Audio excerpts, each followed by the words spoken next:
Civil Defense. Ayon sa naturang opisina, sa Negros Island Region lamang meron pong 33 nasawi habang sa Region 7 meron pong 140 o 140 katao. May 135 pa na nawawala kaya patuloy po ang mga operasyon, search, rescue and retrieval operations lalo na sa Negros Island Region at Region 7. Batay pa rin po sa datos, 56 sa Negros Island Region at 79 sa Region 7 ang naiulat na nawawala. Sa kabilang banda naman, ayon po sa National Disaster Risk Reduction and Management Council, mga kabombo, 76 ng 96 ang naitalang nasugatan. Apektado ho ang 2 milyon o 2,258,782 to be exact. At ito ho'y katumbas ng 635,567 na katao o na pamilya kung saan 397,634 ang pansamantalang lumikas. Nawasak naman ang 9,585 na mga bahay. 9,321 ang bahagyang nasira at 264 o 264 ang tuluyan pong nawasak. Inulat din ng pinsala sa agrikultura na papalo na ng hanggang sa 10,615,193 at sa infrastruktura po ay mahigit 6 na milyon na. 74 na kalsada at 10 tulay ang kasalukuyan pong hindi madanan. Naibalik na rin ang kuryente, mga kabombo, o supply po ng kuryente sa 58 sa 162 apektadong lugar at iyong komunikasyon sa 22 lugar na naapektuhan. Gayunpaman, may problema pa sa supply ng tubig sa 11 lugar. Suspendido naman ang klase sa kabuang 707 lugar, habang ang trabaho naman ay suspendido sa 483 lugar. Nakapagbigay na rin ng tulong na nagkakalaga ng mahigit sa 111,000 o 111 million ang National Disaster Risk Reduction and Management Council para huyan sa mga biktima ng nagdaang kalamidad. Ayon naman kay Pangulong Ferdinand Marcos Jr., ay inaprubahan na po ang rekomendasyon na ideklara ang State of National Calamity dahil po yan sa naging epekto ng Bagyong Tino at yung paparating na malakas na bagyo. Sa karagdagang pang mga balita, naghahanda na ang Coast Guard District Northeastern Luzon sa inaasahang pagtama ng Bagyong Uwan sa bansa. Ang naturang Coast Guard Office ang may saklaw sa mga lugar na inaasahang pangunahing tutumbukin nitong malakas na bagyo na may potensyal na maging super typhoon batayan sa forecast. Ayon sa Cagayan, sa Coast Guard District Northeastern Luzon, inilagay na sa full alert status ang lahat ng station at substations nito, hudyat ng walang tigil na pagbabantay sa kanilang nasasaklawang lugar, lalo na sa coastal areas. Lahat naman ng mga disaster response equipment at assets ay nasa ilalim sa pagsusuri para matiyak na handang i-deploy anumang oras. Sa kasalukuyan, mga kabombo, nag-iikot na ang mga Coast Guard personnel sa mga kabuuang may bayin ng Northeastern Luzon upang mapaalalahanan ng mga mangingisda, manlalayag at bawat komunidad ukol sa bantang dala nitong bagyo. Sa klaw na naturang Coast Guard District ang mga probinsya ng Cagayan, Batanes at Isabela sa Cagayan Valley at Aurora sa Central Luzon, mga probinsyang inaasahang direktang tutumbukin nitong Bagyong Uwan. Bombo Weather Update. Sa ating ulat panahon, mga kabombo, lalo pang lumakas ang Bagyong Fungwong o ito ho yung tatawagin na Bagyong Uwan kung nakapasok na po ito sa Philippine Area of Responsibility. Sa kasalukuyan, natukoy po yung lokasyon po ng naturang bagyo sa layong 1,315 kilometers. Yan po ay sa silangan ng Eastern Visayas. Nasa labas pa rin po ito ng Philippine Area of Responsibility. Taglay pa rin po ng bagyo, mga kabombo, ang lakas ng hangin na abot na ng hanggang sa 100 km per hour malapit sa gitna. Yung pagbugso naman, umabot na po ito ng 125 km per hour. Pero patuloy pa rin ang paglakas ng naturang bagyo. Sa kasalukuyan, gumagalaw po ito pa kanluran, hilagang kanluran sa bilis na 20 km per hour. Mas mabilis kumpara ho sa dating 10 km per hour itong nakalipas na araw. Saklaw ho ng naturang bagyo ang hanggang sa 720 kilometers mula sa gitna nito. Papunta ho dyan sa bahagi ng Luzon area at Visayas area. Sa kasalukuyan, mga kabombo, batay po sa general outlook na nilabas po ng State Weather Bureau, posible pong pumasok ang Bagyong Fungwong o Bagyong Uwan ngayon pong gabi o kung hindi man bukas ng umaga. Napanatili ho ng bagyo ang track nito at posibleng maglandfall sa may southern portion ng Isabela o kung hindi man sa northern portion ng probinsya ng Aurora. Hindi rin po inaalis ng State Weather Bureau yung pong posibilidad na umabot pa ito sa Super Typhoon category itong bagyong Uwan. Samantala, inatasan naman ng Department of Interior and Local Government ang mga lokal na pamahalaan na agahan ang paglilikas sa mga mamamayang inaasahang maaapektuhan nitong bagyong Uwan. Ito ay kasabay ng lalo pang paglakas ng naturang bagyo habang papalapit sa kalupaan ng Pilipinas. Apila ng Department of Interior and Local Government sa mga local government units, agahang simula ng paglikas sa mga mamamayang nakatira sa mga komunidad na inaasahang direktang dadaanan o hahagupitin ng bagyo, lalo na sa mga coastal areas. Payo ng ahensya, dapat ay makumpleto na ang preemptive evacuation o mandatory evacuation sa mga high-risk communities bago ang Nobyembre 9, araw yan ng Linggo mga kabombo. Pinaalalahanan din ng ahensya ang publiko na tumugon sa apela ng lokal na pamahalaan, pati na rin ang local disaster agencies. Iginihit ng ahensya na ang kooperasyon ng mga komunidad ay mahalaga upang maiwasang magkaroon ng mga casualties. Tiniyak din ng Department of Interior and Local Government ang sapat na evacuation center para sa mga ililikas kasama ang relief supplies sa tulong ng Department of Social Welfare and Development at mga local government units. Kung babalikan nga makabombo, bago na nalasa itong bagyong Tino sa Visayas at Mindanao, ay nagawa na ng mga lokal na pamahalaan na ilikas ang mahigit 700,000 katao sa ilalim lan ng preemptive evacuation. Kaugnay pa rin po ng balitang yan mga kabombo, inaasahan din pong makakaranas ng mabibigat na mga pagulan ang mga probinsya po sa eastern seaboard ng bansa bago ang tuluyang paglandfall ng bagyong Juan. Batay sa pagtayo ng State Weather Bureau, pagsapit po ng araw ng linggo ay maaari pong makaranas na ng maraming probinsya itong mga serye ng mabibigat na pagulan. Kinabilangan ito ng mga sumusunod. Nakataas po ang orange warning. Ito ho'y 100 hanggang 200 milimetro ho ng tubig ulan sa mga sumusunod na probinsya. Diyan sa may probinsya ng Isabela at Aurora na tinutumbok po ng naturang bagyo, ang Quezon Province, Camarines Norte, Camarines Sur at Catanduanes dyan sa may Bicol Region. Nakataas naman ang yellow warning. Ito ho'y katumbas ng 50 hanggang 100 mm ng tubig ulan sa probinsya ng Apayao, Kalinga, Mountain Province, Ifugao. Yan po sa may Cordillera ito. Habang sa may Cagayan Valley, nakataas po ito sa may Batanes, Cagayan at Quirino. At maging ang Nueva Vizcaya. Sa Central Luzon, nakataas ito sa may Nueva Ecija, Bulacan, at dito sa Calabarzon ay dyan sa may Rizal, Laguna, habang sa may Bicol Region, nakataas po ito sa may Albay, Sorsogon at Masbate. Sa Visayas naman, sa Eastern area, riyan po ang Northern Samar, Eastern Samar, ang probinsya ng Samar at ang Biliran. Hindi rin po inaalis ng Weather Bureau mga kabombo, yun hong posibilidad na tataas pa ang bulto ng mga pagulan na bubuhos sa mga naturang lugar. Kasabay na rin po yan ang lalo pang paglakas ng bagyo habang ito'y nasa silangang karagatan ng ating bansa. Samantala sa iba pang balita mga kabombo at Star Nation, punta muna tayo sa mga balitang tinutukan ng ating news team sa labas ng ating himpilan. Ilang mga reliyista nagpumilit na makapasok sa loob ng Office of the Ombudsman. Mga pulis at reliyista naman nagkatulakan. Alamin natin yan ang report ni Bombo Grant Hilario. Ujay Bombo Genesis atensyon ngayong araw sa Office of the Ombudsman sa pagdating ng ilang militanteng grupo na nagsagawa ng kanilang kilos protesta. Alas 10 na umaga nang dumating sa harapan ng Ombudsman ang grupong Kilusang Bayan kontra Kurakot kasama mga biktima ng kalamidad at iba pa upang ibabatid ang kanilang hinaing kaugnay sa isyu ng korupsyon. Mapapanood sa kuwang video ng Bombo Radio Philippines ang naganap na tulakan sa pagitan ng mga reliyista at hanay ng kapulisan. Kapansin-pansin ang sigawan at griaan nang sila'y nagpupumilit na makapasok sa loob ng Office of the Ombudsman, kung saan may ilan pa umakyat sa mismong gate ng tanggapan habang nagkakagriaan ang mga reliyista at ilang miyembro ng kapulisan. Ngunit kalaunan na may nakontrol ito ng mga otoridad at naging payapa ang pagdaraos ng programa na tumagol ng halos isang oras.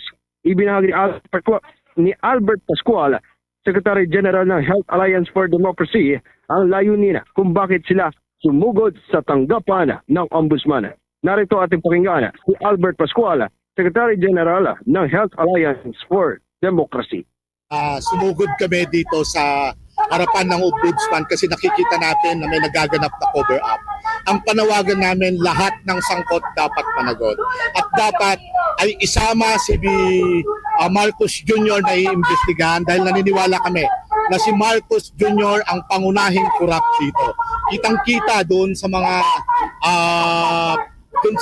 investigasyon na nagaganap, may nag-uugnay kay Marcos Jr. Siya ang pumirma ng napakalaking pondo para sa flood control project. Hindi kami naniniwala na wala siyang alam kung saan mapupunta itong mga proyektong ito. Panawagan ni Albert Pascual sa Ombudsman na huwag itong maging selective umano sa kung sino ang tututukan panagutin ukol sa investigasyon ng flood control projects. Muli ating Panginoon si Albert Pascual, Secretary General ng Health Alliance for Democracy. Selective justice ang nakikita nating nagaganap ngayon. At itong ombudsman, kitang-kita natin na talagang tingin natin ipuinesto ito, deliberately ipuinesto para lang hindi maisama ang mga matataas na posisyon, lalo-lalo na yung nasa executive. Kaya yun ang aming paninindigan ngayon, sumisigaw tayo na ang ombudsman dapat hindi selective justice ang gagawin. Lahat ng sangkot dapat panagutin, walang sasantuhin. Kung si Marcos man yan, si Martin Romualdez man yan, lahat ng mga senador, lahat ng mga kongresista, lahat ng mga engineers na sangkot dito sa korupsyon, dapat lahat sila ay managot sa taong bayan. Isa din sa mga nakisa sa naganap na kilos protesta ay si Mong Palatino, Secretary General ng bagong alyansang Makabayan. Kanyang inihayag ang pagtutol at pangamba sa munoy cover-up na nangyayari ukol sa pag-iimbestiga laban sa korupsyon ng flood control projects. Narito naman natin pakinggan si Mong Palatino, Secretary General ng bagong alyansang Makabayan. Malinaw po, more than 100 days mula nang sumambulat itong flood control corruption scandal, mabagal ang aksyon, mabagal ang investigasyon. Mga kasamahan natin, kinasuhan na, may mga nakulong mga nagprotesta sa korupsyon, pero ang mga kurakot na mga nasa gobyerno, ang mga corrupt na kontratista, wala pa rin napapanagot, wala pa rin nakukulong. Kaya sumugod tayo dito sa Ombudsman dahil tayo ay tutol dito sa selective justice, mabagal na aksyon, nangangamba tayo dito sa cover-up na nangyayari. Kailangan ang investigasyon umabot hanggang sa mga pinakamataas na opisyal.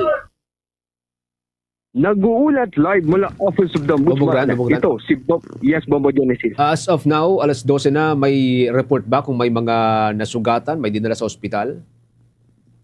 As of now, Bombo Genesis, wala namang ulat na lubhang nasaktan at nasugatan at maging yung mga idinala sa ospital. Sa kasalukuyang Bombo Genesis ay natapos na yung programa at kumalas na o nagsipulasan na yung mga tao o individual na nagsagawa ng rally ngayong araw dito sa Office of the Ombudsman. Bombo Genesis. Wala nang nakatakdang iba pang mga rally kasi usually kapag galing sa ombudsman, dumediretso sila sa ibang mga lugar pa like diyan sa may harapan ng batasang pambansa. Wala na silang nakatakda pang ibang mga pupuntahan na areas.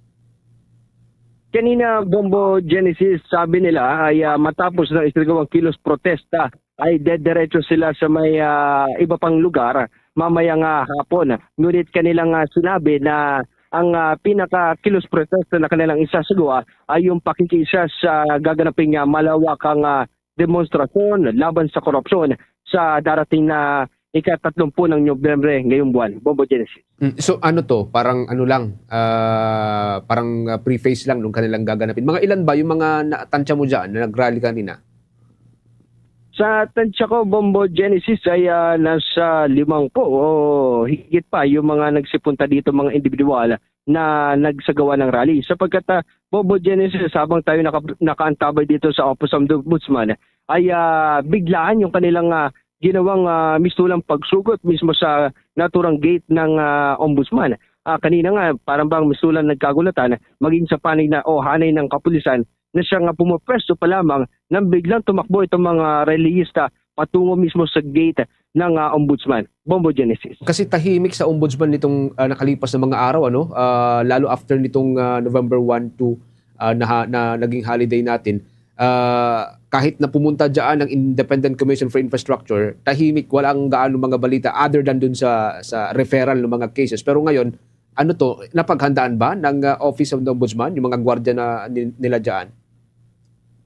Patungkol sa seguridad, Bombo Genesis, sa ilang araw natin pagtututok dito sa Ombudsman, ay kapansin-pansin yung pagdaragdag nila ng mga tauhan, lalo na sa seguridad, at lalo na pati yung sa pag-iinspeksyon ng mga papasok. Sapagkat Bombo Genesis, kung ang isang individual papasok dito sa naturang tanggapan ay mula pa lamang sa pinaka-gate ng pintuan ay i-check na kaagad yung laman ng loob ng bag. Pagkatapos nito ay dadaan pa sa checker sa loob ng mismong gate at doon pa meron pang registration bago ka pa makapasok mismo sa Office of the Ombudsman. Kaya kung mapapansin ko dito ay patuloy yung pag-check nila at nagdagdag pa ng mga tao sa anay ng pulisya sa harapan ng mismong gate ng Office of the Ombudsman matapos yan yung nagkaroon ng girian at tulakan sa mga relista at pagitan ng mga pulis. Bombo Genesis.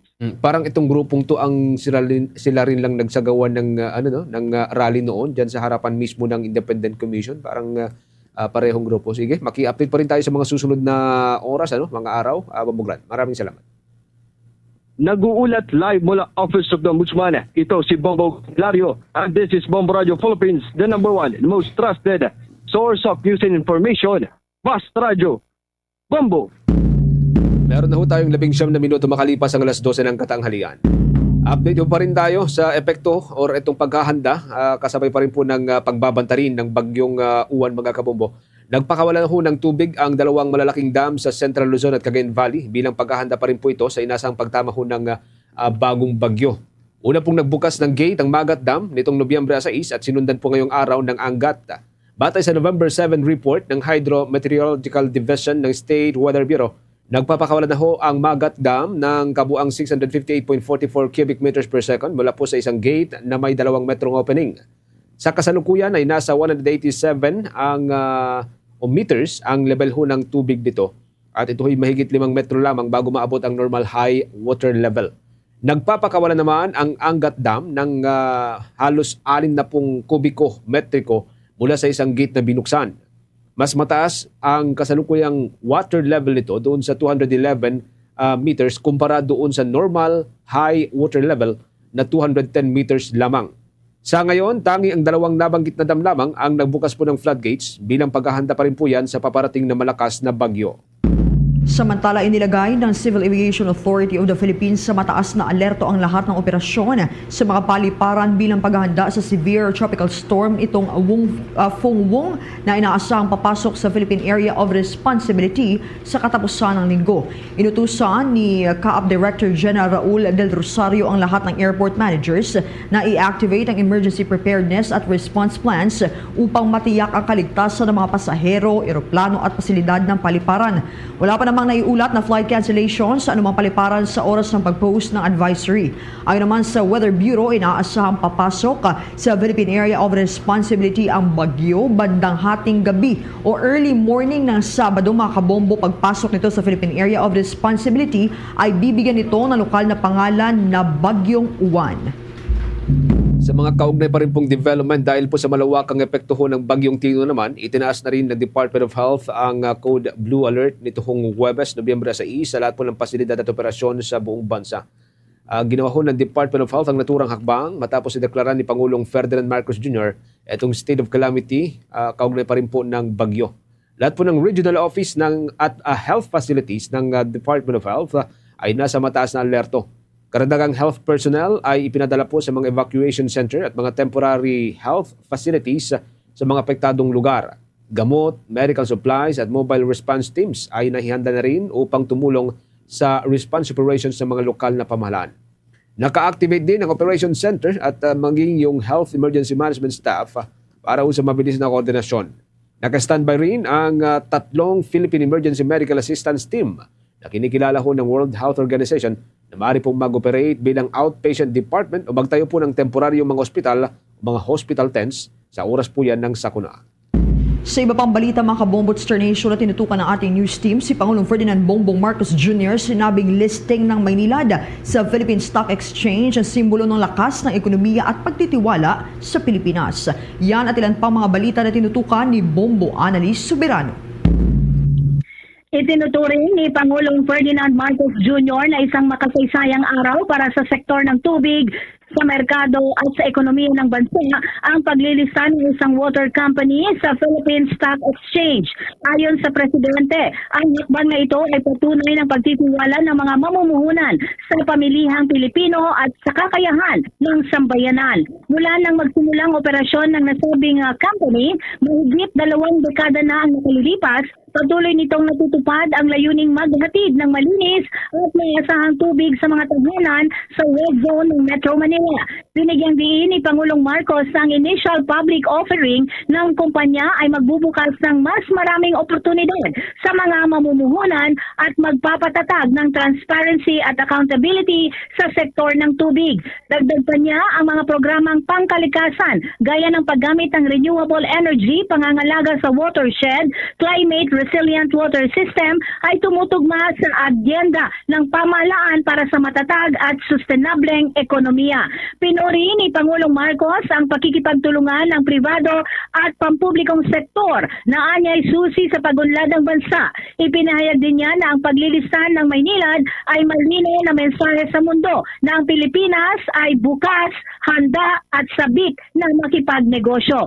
Hinikayat din ng Pangulong Marcos ang kumpanya na huwag kalimutan ang mga taong pinaglilingkuran nito at ipinaabot ang buong suporta ng pamahalaan sa kanilang bagong inisyatiba. Pakinggan natin ang naging talumpati ni Pangulong Ferdinand Marcos Jr. I'm also pleased to note that this occasion reflects a greater partnership between the public and private sector, where each side contributes to our shared prosperity. So truly, Maynilad's public listing signals what I have been telling the world, that the Philippines is open, ready, and eager to do business with you. To our partners in Maynilad, never lose sight of the people you serve. Be assured, the government is always in support of your initiatives, especially now that you have entered this new phase in your service. As we face the many challenges ahead, from climate change to the rebuilding of public trust, may this day remind us that reform is built on work done with honesty.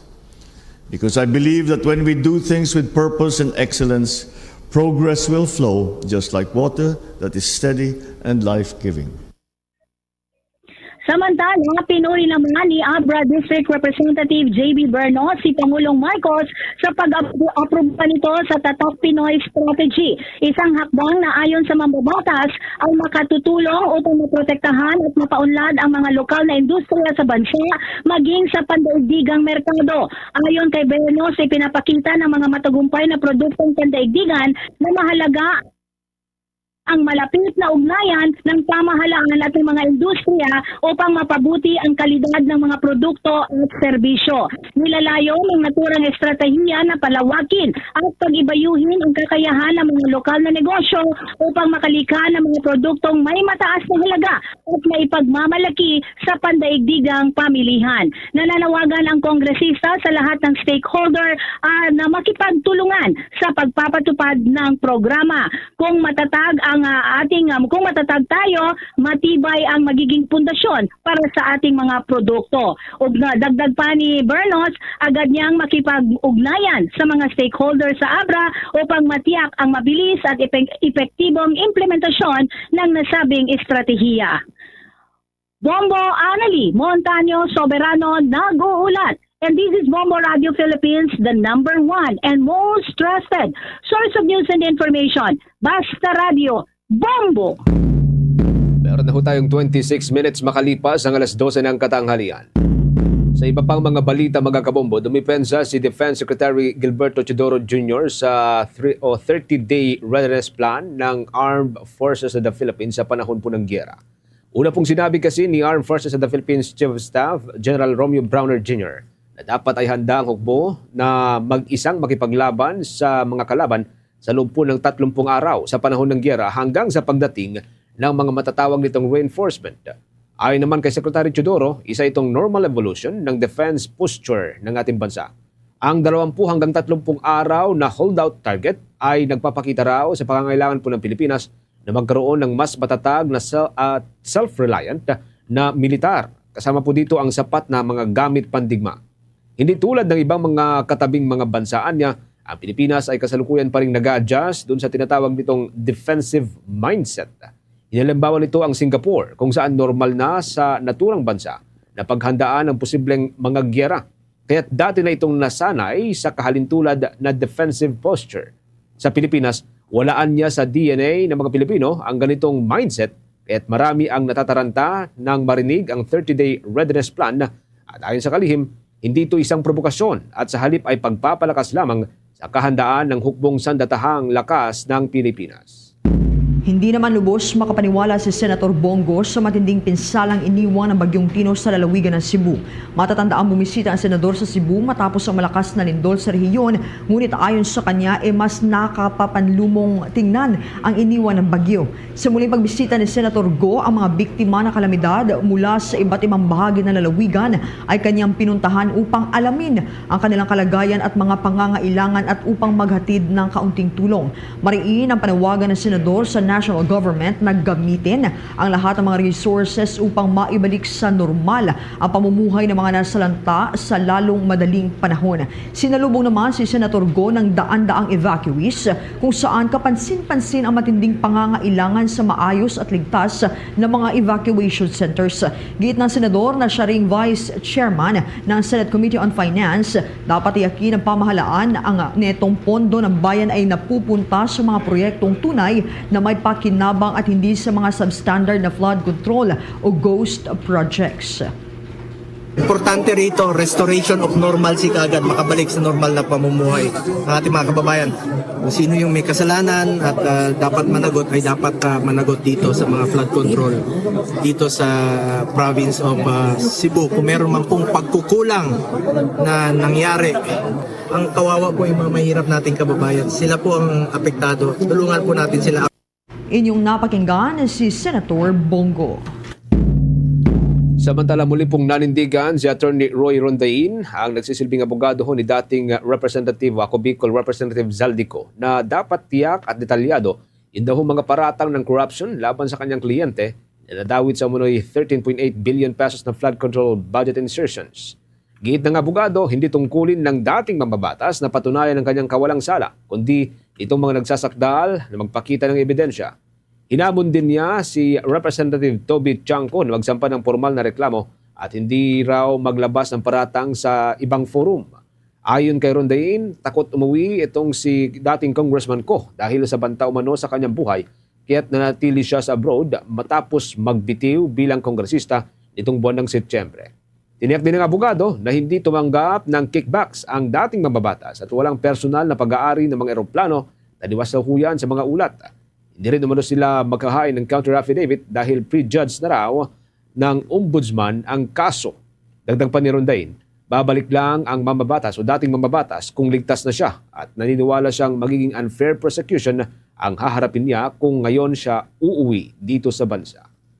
Samantala, itong si former Department of Public Works and Highways Secretary Bunoan, posible pang masampahan ng mabibigat na kaso kaugnay ng katiwalian sa flood control projects ayon yan sa Independent Commission for Infrastructure. Ang mga report na yan ay tinutukan ni Bombo Isa Cotoner.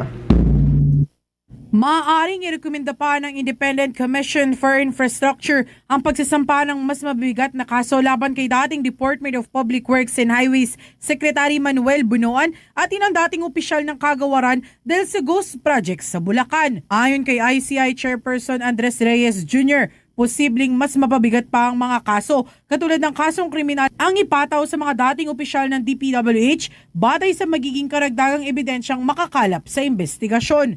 Sa ngayon kasi, kasong administratibo ang inabot ng pag-iimbestiga ng ICI. Bukod kay Bunoan, kasama rin sa iniimbestigahan ng dating mga undersecretaries na sina Roberto Bernardo at Maria Catalina Cabral.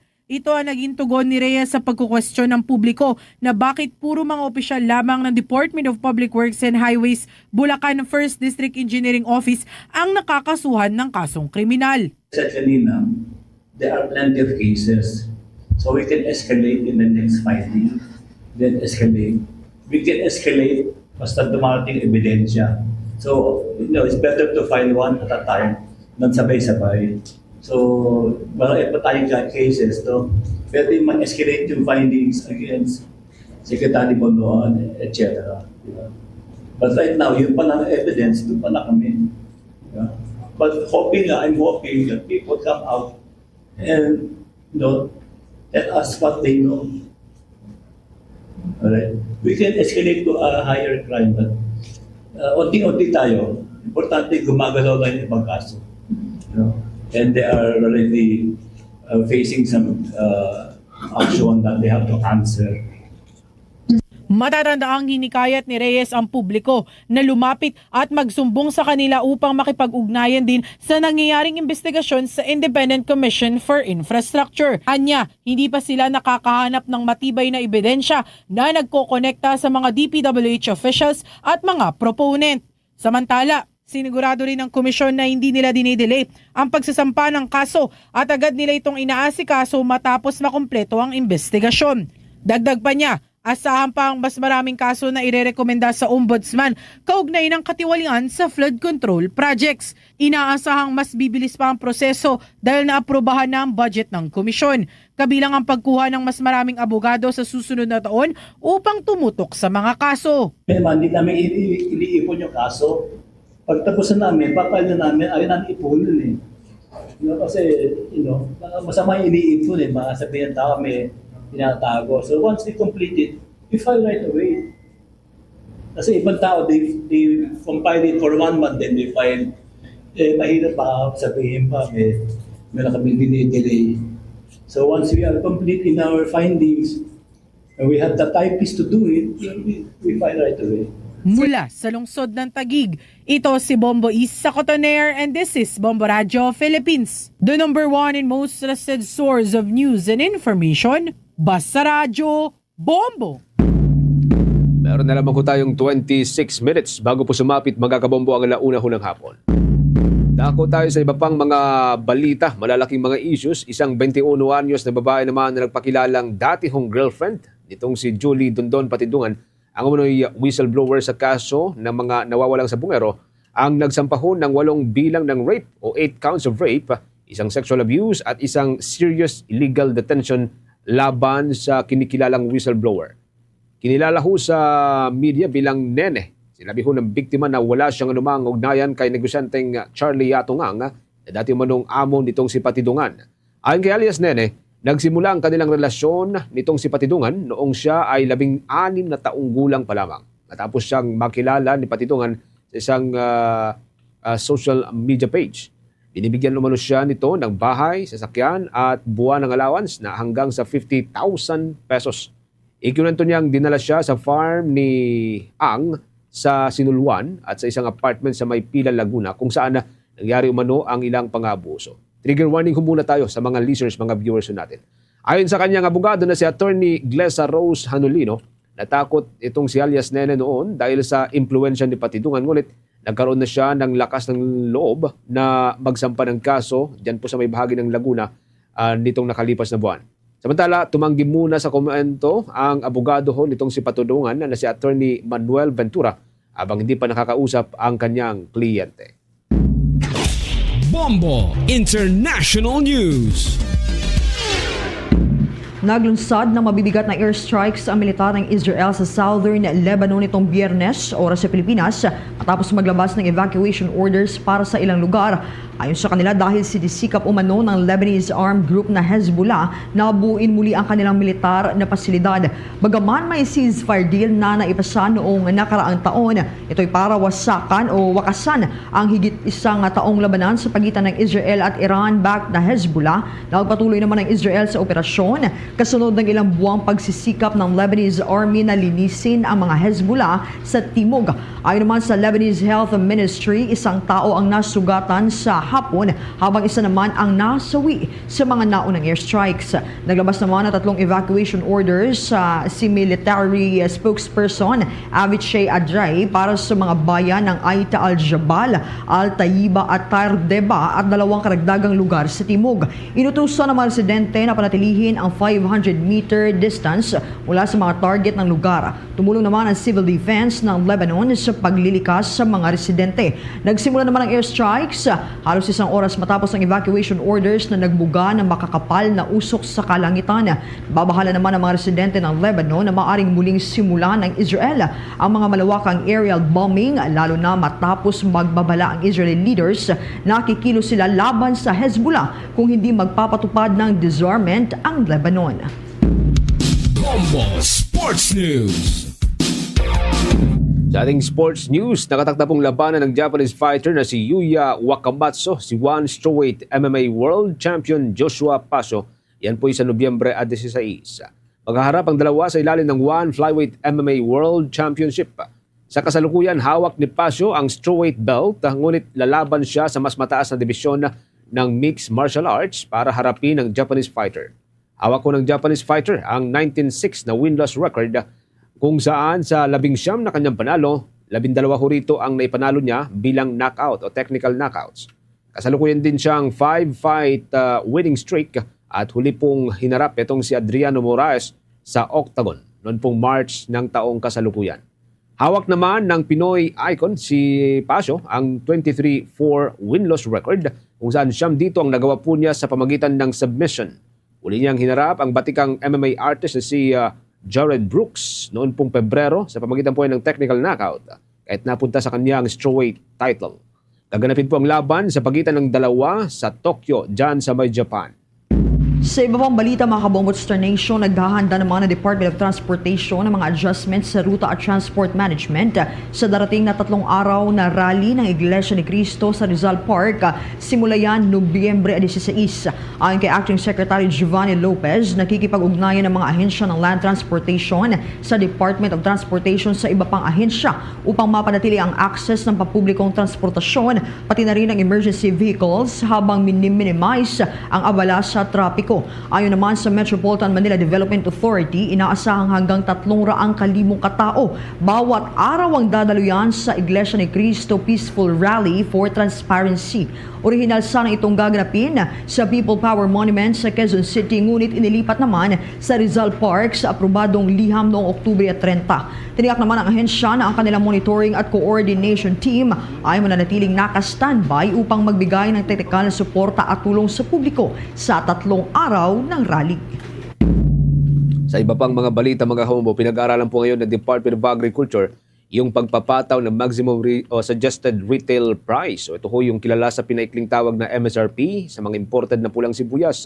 Ito ay bilang tugon sa panibagong overpricing o yung pong pagpapataw ng labis na mataas na presyo yun sa mga ibinebentang pulang sibuyas sa mga merkado. Gayong mas mababa raw ang import price habang mataas din ang supply dito sa ating bansa o yung tinatawag na domestic supply.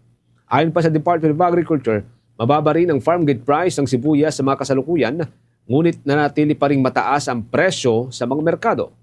Ayon kay Agriculture Secretary Francisco Laurel Jr., nagpapakita ito na mayroong mga nananamantala sa industriya ng sibuyas. Posibleng niyang kagagawan ito ng mga retailer na direktang naglalabas ng supply sa mga merkado. Batay sa kasalukuyang monitoring ng Department of Agriculture mga kabombo, umaabot ho sa 140 pesos ang kada kilong presyo ng sibuyas sa mga merkado. Gayunpaman, sinabi ho ni Secretary Laurel na dapat ay hindi ho tataas sa 120 pesos ang kada kilong presyo nito habang makatwiran din daw na magpataw ng 100 pesos at 110 pesos per kilo. Dahil tiyak na mayroon ng kita ang mga mangingisda o mga retailer sa ganitong presyohan. Binigyan din naman ng Department of Labor and Employment na hindi apektado ang labor market ng bansa sa kabilayan ng bahagyang pagbaba ng employment rate sa 96.2% itong Setyembre ng kasalukuyang taon mula sa dating 96.3% sa kaparehong buwan noong nakalipas naman yan na taon. Ayon sa Department of Labor and Employment, nananatiling matatag ang labor force at ang merkado ng paggawa sa buong bansa kasabay ng patuloy na pagpapatatag ng Public Employment Service Offices upang makalikha ng mas marami pang trabaho. Ayon Ayon sa ahensya, target din ang ahensya na magkaroon at makapag-alok sa mga Pilipino ng pangmatagalang hanap buhay ng may sapat at matatag na pasahod para sa mga manggagawa. Kung babalikan nga itong resulta ng pag-aaral, bahagyang tumaas sa 3.8% ang unemployment rate mula sa 3.7%. Ayon sa Department of Labor and Employment, pinapalakas na nakagawaran ng mga programa para sa kabataang manggagawa sa tulong yan ng Department of Education at Commission on Higher Education upang mapalakas ang ugnayan ng edukasyon at trabaho. Ang Bombo Radio Philippines, the #1 and most trusted source of news and information. Nag-aanyaya sa inyo na makibahagi sa pinakamalaking one-day bloodletting event sa Pilipinas. Dugong Bombo, a little pain, a life to gain. Ngayong Nobyembre 15, Sabado, magsama-sama tayo sa 25 lokasyon sa buong Pilipinas. Katuwang ang Bombo Radio Philippines Foundation Incorporated at ang Philippine Red Cross. Sa mga successful blood donors, makakatanggap kayo ng Dugong Bombo t-shirts while supplies last, plus hot meals and vitamins. Kaya makipag-ugnayan na sa pinakamalapit na Bombo Radio o Star FM station o sa Bombo Radio Philippines Foundation Incorporated through 0917-306-6617. Dugong Bombo, a little pain, a life to gain. Para sa cash donations, maaari niyong i-deposit sa Bombo Radio Philippines Foundation Incorporated. Queen Bank Peso Account 008-020-02561 Or BDO Unibank Peso Account 004-168-002-903 or Dollar Account 104-160-084-160. Oras natin, meron na naman ko tayong 17 minuto bago sumapit mga kabombo ang alauna ho ng hapon. Dako na tayo sa mga balitang tinutukan po ng ating mga provincial station. Unahin po natin dyan sa may Northern Luzon, ang tinutumbok po ng Bagyong Uwan mga kabombo. Ang red alert status, posible na hong itaas dyan sa may Cagayan Valley o dyan po sa may Region 2 ngayon pong araw. Dahil yan sa paparating na Bagyong Uwan. Yan ay batay rin sa ulat ho ng Office of Civil Defense. Maki-update po tayo sa pamagitan ng Bombo Radio, Kawayan. Inihayagan ng Office of the Civil Defense OCD Region 2 na maaring itaas sa red alert status ang buong Cagayan Valley Region dahil sa inaasahang pananalasa ng Bagyong Uwan na kasalukuyang nasa labas pa ng Philippine Area of Responsibility. Sa panayam ng Bombo Radio Kawayan kay OCD Region 2 spokesperson Mia Carbonell, sinabi niya na ngayong araw ay magsasagawa ng pre-disaster risk assessment ang kanilang tanggapan katuwang ang iba't ibang concerned government agencies upang pagplanuhan ng maaga ang mga kinakailangang hakbang para sa paghahanda sa pagdating ng naturang bagyo. Nagpaalala rin ng OCD sa mga lokal na pamahalaan sa Region 2 na tiyaking nakahanda ang kani-kanilang mga disaster response teams, kagamitan at mga evacuation center. Inatasan din ang mga lokal na opisyal na magsagawa ng maagang pagpapalikas sa mga residente ng low-lying at landslide-prone areas, pati na rin ang paglilinis ng mga daluyan ng tubig at clearing operations sa mga lugar na madalas bahain. Sa kasalukuyan ay nasa blue alert status pa ang Operations Center ng OCD Region 2, ngunit inaasahang itatas ito ng red alert status ngayong araw kapag lumakas pa ang bagyo o pumasok na ito ng PAR. Magkakaroon na po tayo ng pre-disaster risk assessment kung saan makakasama po natin ang mga partner agencies natin, mga warning agencies natin kung ano po ba yung mga threat or impending hazard na pwede pong maranasan po natin sa pagdating po ng Bagyong Uwan. At iyan ang ulat mula rito sa Bombo Radio Kawayan. Para sa Bombo Network News, ako si Bombo Jamaica Barbas. This is Bombo Radio Philippines, the #1 and most trusted source of news and information. Basta Radio, Bombo. Ang Cagayan naman nakahanda na para yan sa paparating na super typhoon. Ang Tugigaraw naman nagkansila ng kanilang pasok sa eskwelahan, pati na rin sa mga trabaho sa gobyerno sa araw yan ng Lunes. May mga balita dyan ang Bombo Radio Tugigaraw. Naka-standby na ang floating assets at iba pang kagamitan ng Task Force Lingkod Cagayan bilang paghahanda sa pagpasok ng inaasahang Super Typhoon Uwan kung saan kabilang ang Cagayan sa dadaanan ng Severe Tropical Storm Fungwong. Ayon kay Arnold Azucena, head ng Task Force Lingkod Cagayan, nagsagawa na ang pamalaang panlalawigan ng Pre-Disaster Risk Reduction Assessment at inilahad ang mga security measures. Tiniyak ni Azucena ang maayos na komunikasyon at koordinasyon sa lahat ng komunidad upang matiyak na maipatupad ang tamang pagtugon sa panahon ng kalamidad. Sa ngayon ay maganda pa ang panahon sa lalawigan. Matatandaan na nanalasa ang Super Typhoon Nando sa lalawigan nitong buwan ng Setyembre. Doon sa base sa mga experience po natin sa mga nakaraang mga daming bagyo na dumaan po dito sa ating probinsya, ang pinaka magandang impact ng ginagawa po natin na makikipag-communicate, coordination, yung pagkikipagpulong sa ating mga community in advance ay napakalaking bagay po sir na nakakabawas po doon sa maaring hindi inaasahang mangyayari. At yan ang balita mula dito sa Bombo Radio Tuguegarao para sa Bombo Network News. Ako si Bombo Gail Zanet Olunan and this is Bombo Radio Philippines, the #1 most trusted source of news and information. Basta Radio Bombo!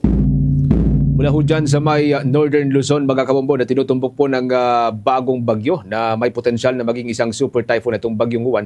Dako tayo dyan sa may bahagi ng Visayas area na una hong sinalanta ng bagyong Tino.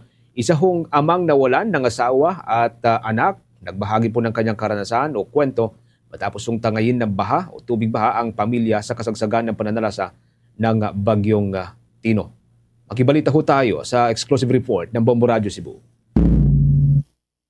Hindi napigilan ng isang ama ang mapaiyak habang ikinikwento nito ang sinapit ng kanyang pamilya matapos tangayin ng rumaragas ang tubig ang kanilang bahay sa Sitio Common, Barangay Bakayan, Cebu City sa kasagsagan ng bagyong Tino. Sa naging panayam ng Bombo Radio Cebu News Team, kay Tony Bitinol, isa sa mga nakaligtas na magkayakap umano ang kanyang anak at ang asawa nang tamaan sila ng malakas na agos ng tubig. Kabilang sa mga nasawi ang live-in partner ng kanyang anak at ayon kay Tony, dahil sa nangyari, ayaw na nitong bumalik sa lugar na tinirahan nila ng halos 2 dekada. Anya, ito rin ang unang pagkakataong nakaranas sila ng ganitong klase ng kataas na level ng pagbaha sa kanilang lugar. Nabatid na 13 miyembro ng pamilya ni Tony ang nasawi, kabilang ang kanyang asawa na si Gina Bitinol, 49 anyos, at ang anak nito na si Kevin Bitinol, 23 anyos. Sinisi naman ni Bitinol ang tanggapan ng Department of Environment and Natural Resources o DENR sa umano'y naiwang proyekto ng riprap sa may ilog na naging dahilan umano para mabilis makapasok ang tubig sa kanilang lugar. Gayon pa man, aminado rin si Bitinol na may pagkukulang sila dahil hindi sila agad lumikas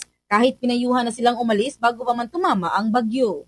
Kawawa naman yung mga pamilya. Naswerte lang nakaligtas ako. 2. Yung pinsan, 10 sila. Yung pinsan ko, 10. Tumaas yung tubig. Laki-laki lang yung tubig.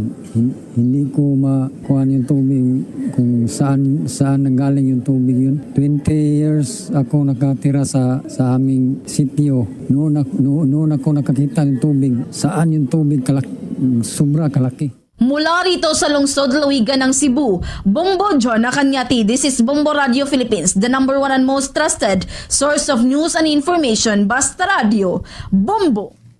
Diyan naman sa bahagi ng Western Visayas, itong lalaki sa Iloilo ilang araw nang missing matapos matabunan ng lupa sa nangyaring landslide sa kasagsagan niya ng bagyong Tino.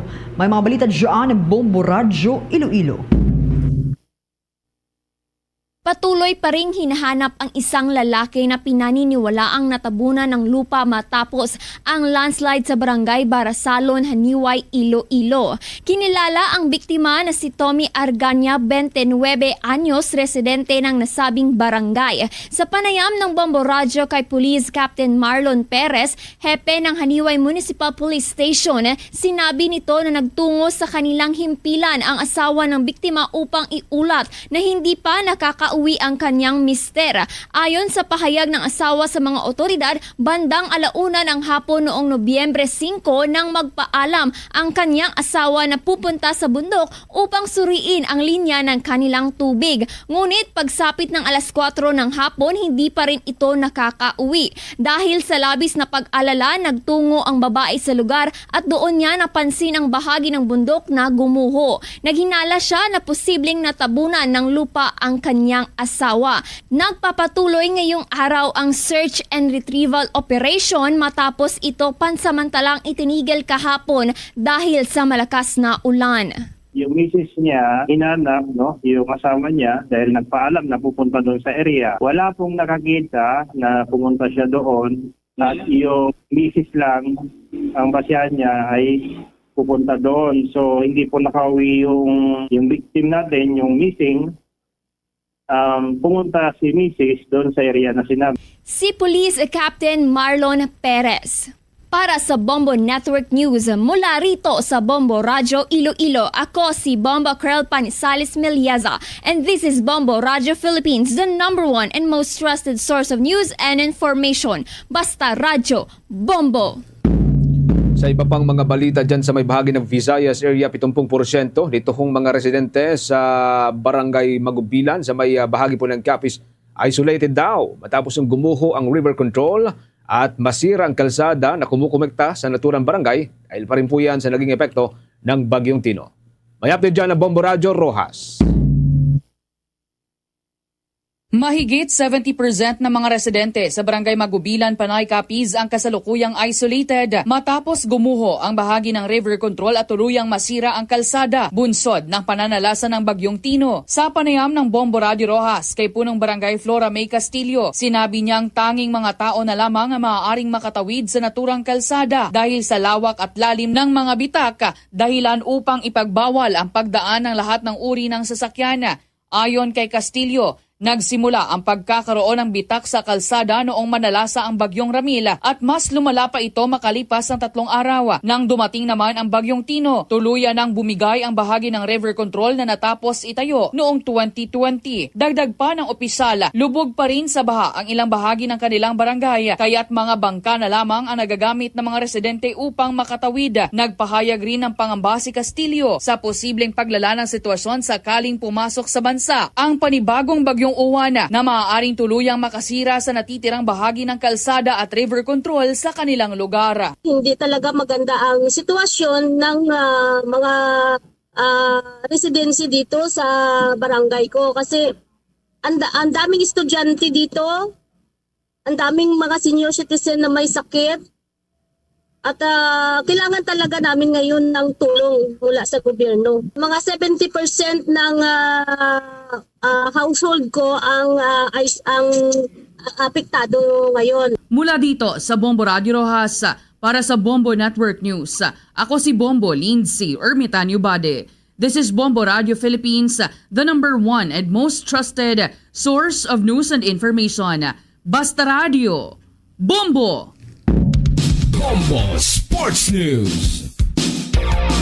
Sa ating sports news, para ho sa ating mga NBA fans, mga Kabombo Caster Nation, meron pong isang laban ho ngayon sa National Basketball Association o NBA. Ang tanging kaisa-isang laban na nakaschedule ngayon pong araw at ang resulta ho nito ay tinambakan ho ng Phoenix Suns ang Los Angeles Clippers ng 13 big points sa pagtatapos po ng laban. Yan ay sa score na 115-102. Sa kabuuan mga kabombo, hawak pa po ng Clippers ang lead sa pagtatapos ng unang bahagi o tuhong first half ng laro. Ngunit hinabol po ng Phoenix Suns ang naturang lead. Nagbuhuso ang Phoenix ng hanggang sa 40 points.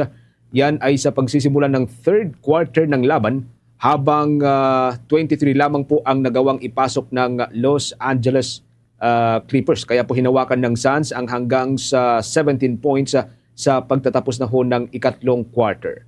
Pinilit pa po ng Los Angeles Clippers na habulin ang naturang deficit. Pagpasok po yan ng ika-4 na quarter, pero tanging 28 points na lamang po na ipasok ng naturang kupunan itong Clippers, habang 27 ang nagawa ho ng Phoenix Suns. Samantala mga kabombo, ang naging sentro ng laban ay dahil pa rin po nitong mataas na scoring nitong bagong guard ng Phoenix. Itong si Jalen Green. Siya po'y kumamada ng 29 points, 3 rebounds at 3 assists sa kabuuan po ng laban. Habang ang shooter ng Suns, si Devin Booker, ay gumawa naman ng 24 points, 7 rebounds at 6 na assists. Nagambag din ng 18 points, 4 na rebounds at 3 assists ang reserve guard ng naturang koponan, itong si Allen Grayson o Grayson Allen.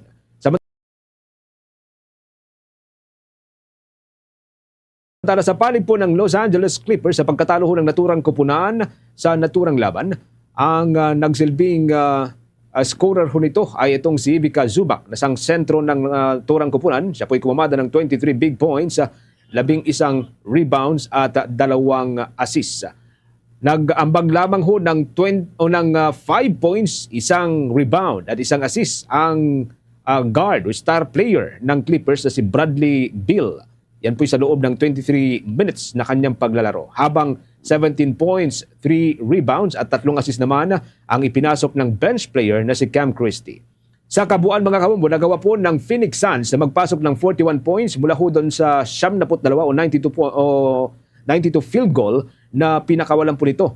Habang sa Clippers ay tanging 35 lamang ang nagawa nitong ipasok mula sa 79 na pinakawalan. Nagpasok din po ng 19 3-pointers ang Suns habang 10 3-pointers lamang ang naisagot ng Los Angeles Clippers. Sa free throw naman, hawak po ng Clippers ang bentahe mula ho sa 22 points na naipasok ko nito habang ang tanging sagot po dito ng Suns ay 14 points. Nagawa po ng Suns na dominahin ang paint area gamit po ang 42 points habang 26 lamang ang naging kasagutan ng Los Angeles Clippers. Mga kabombo, tuloy-tuloy lamang po sa pagsubaybay sa ating 32 fully digitalized AM at mga FM station gamit ang ating mga social media pages. Pagkatapos ng Bombo Network News, pwede po ninyong balikan, subaybayan ang mga programa ng ating pong mga provincial station. Hindi po ninyo napakinggan o napanood sa mga nakalipas na araw o nakalipas na mga oras. Pwede po ninyong balikan po yan mga kabombo. Sa mga kababayan po natin dyan sa bahagi po ng Visayas area, sa mga kababayan po natin sa Iloilo Province at mga katabing probinsya, nariyan pong Bombo Radio Iloilo at Star FM Iloilo. Sa may Negros area naman, nariyan ang Bombo Radio Bacolod at Star FM Bacolod. Sa probinsya ng Cebu, ganoon din, nariyan po ang Bombo Radio Cebu at Star FM Cebu. Habang dyan sa may Rojas area, nariyan pong Bombo Radio Rojas at Star FM Rojas. Sa probinsya ng Aklan, nariyan pong Bombo Radio Calibo at dyan sa may Leyte at mga katabing probinsya, ang Bombo Radio Tacloban. At bago tayo magtapos, narito ang ating Oratio Imperata for deliverance from calamities. Almighty Father, we raise our hearts to you in gratitude for the wonders of creation of which we are part, for your providence in sustaining us in our needs, and for your wisdom that guides the course of the universe. We acknowledge our sins against you and the rest of creation, nature. We have confused your command to subdue the earth. The environment is made to suffer our wrongdoing, and now we reap the harvest of our abuse and indifference. Global warming is upon us. Typhoons, floods, volcanic eruption, and other natural calamities occur in increasing number and intensity. We turn to you, our loving Father, and beg forgiveness for our sins. We ask that we, our loved ones, and our hard-earned possessions be spared from the threat of calamities, natural and man-made. We beseech you to inspire us all to grow into responsible stewards of your creation and generous neighbors to those in need. Amen.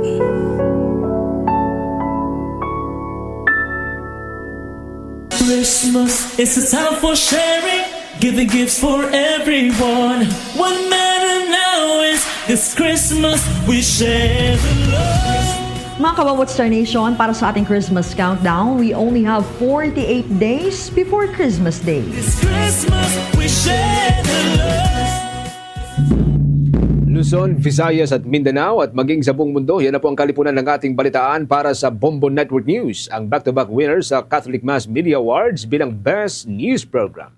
Mula dito sa News Center Makati, this is Bombo Radio Philippines, the number one and most trusted source of news and information, Basta Radio. Bombo! For the most trusted source of news and information, visit our website at www.bomboradio.com. Follow us on Bombo Radio mobile app, Facebook, YouTube, TikTok, and X, formerly Twitter. Like, share, and stay connected. Anytime, anywhere. Oras sa Bombo Radio Iloilo, Philippine Standard Time, 1 minuto na nakaligad sa tak ng alauna.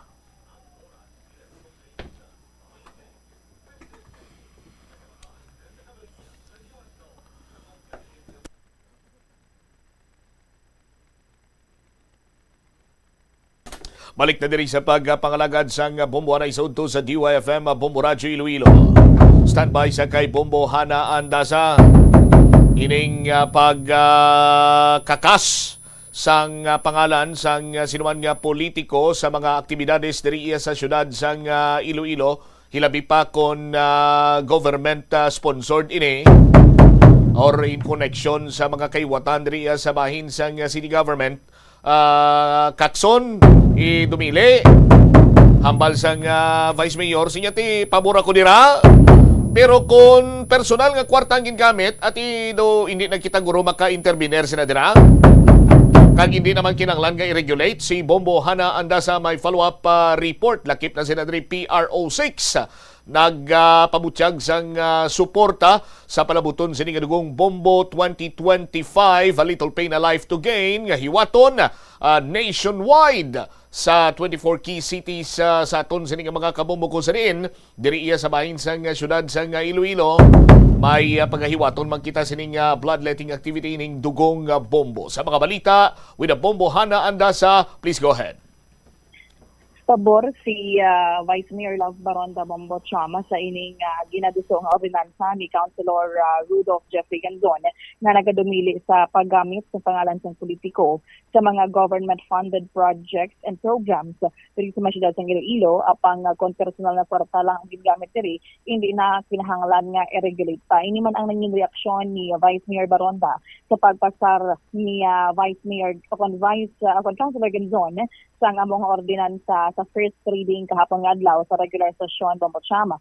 Matandaan nga sa nga nagligad nga mga binulan nanging controversial man ang mga sporting events ang Iloilo Dinagyang Festival 2026 bangod halos ra nga mga events ang nakapangalan kay Mayor Raisa Treñas. Out of 22 ka mga sporting events, nakapangalan diri kay Mayor Raisa Treñas ang 14 gid sa mga sporting events sa Bombo Cham. So ini man ang halinan gid sa nga tanan man nga kung saan nagpanaog man sa executive order si Mayor Raisa Treñas nga dumilian na ang paggamit sang mga pangalan sang alkalde sa mga sporting events ng syudad. So diri nagakalanlain man nga mga komentaryo kag mismo nga suggestion and manifestation man sang konsehal sa kay Councilor Gandon. Mga may aras ng nagasiling nga tikon pwede nga mag-go beyond kay Councilor Dilaliana nga hindi lamang sporting events ang i-cover, also ang mga programs kag projects gid nga kabugusan sa syudad ng Iloilo ang hindi na pagpangalanan sa mga public official, mayor man vice mayor o konsehal man sang syudad ng Iloilo. Si Vice Mayor Baronda nagasiling diri na kung pwede nati among gidman ang nangin ordinansa ni Councilor Gandon, madamo pa sang hituhon diri, may mga idugang, may mga i-include, may mga yara sang limitasyon man ang ining ordinansa. So ang iya lang diri nga punto ni Vice Mayor Baronda na kuntani ang mga personal iya nga pagtang gingamit.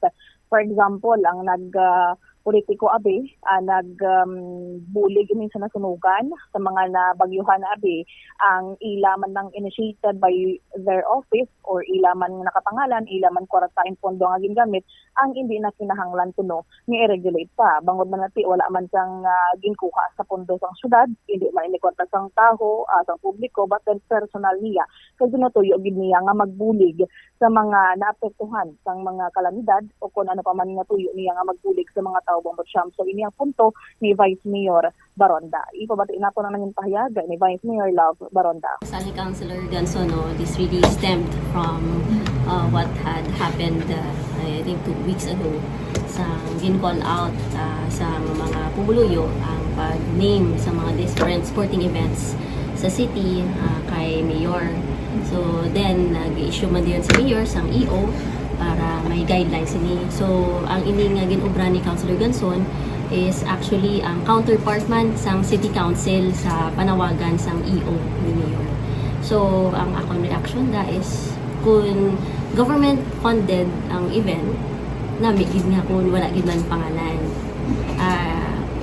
Ano ko na lang, ilantawon ko na, i-compare ko na lang sa mga sporting events nga syempre athlete man ko before, nami ginaya ko nagdaog ka sa isa ka event nga example, Iloilo Dinagyang Festival, basketball league kaysa sa under the name sang isa ka politiko. So do nag-give weight gid siya kung ang imo nga pagdaog mo example as champion sa isa ka festival. So nami gid nga mapasar ni namon sa city council kay para magiyahan man ang mga different events and programs naton sa city. May manifestation. Oh, that is also good. Kung malantaw naton sa pag ma-discuss naton sa committee hearing, sa committee nga level, it will really be a good also move for the city council to extend it sa mga programs sa city. Meaning, Vice ay nasang ngalan sa mga politiko sa mga programs and projects. Yes. How about for those mga initiatives yang why na kagamit sang pundo sa city government, even if politiko sila pero personal na kwarta, ano imong stand dira? Kung ila pundo kag ila kwarta ang ginusar kag wala gobyerno, di pa gusto gid sila ya. Kay again, ila na iyang prerogative kung anong direksyon nga gusto nila sa ilang nga pundo kag sa ilang nga kwarta. Personal na kwarta. Kay personal nga kwarta. So kalaway man nga i-regulate ta pagidya kay iya na iya pundo wala man ta may ginambag da nga aya ilimit naton sila. According to Councilor Nene, out of delicadeza being a public official. Well, sometimes the people should also know nga may project or may program ang isa ka public official. So that aware man nga public nga kung may ara balasang example emergencies or kung ano man da ay gapang hatag gali si amunihong supidi naton siya gali pangayuan.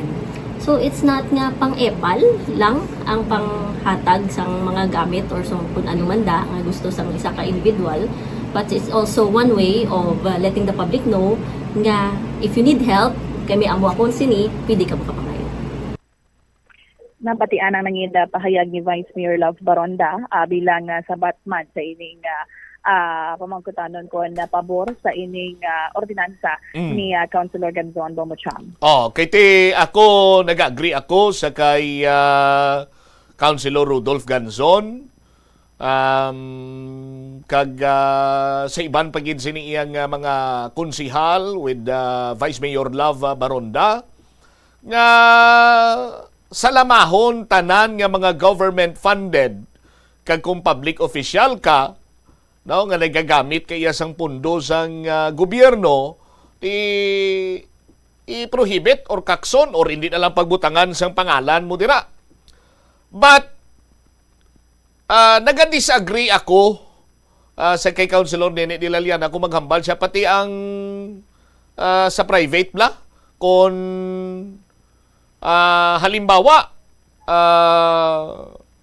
konsihal ako abi hambalon ta na gilang direktahon ta na lang draman tagyapon makanto kung ang hatag man niya sang hygiene kit si Councilor Shin Marie Mabilog kag halin niya sa iya sini nga bulsa ngin gasto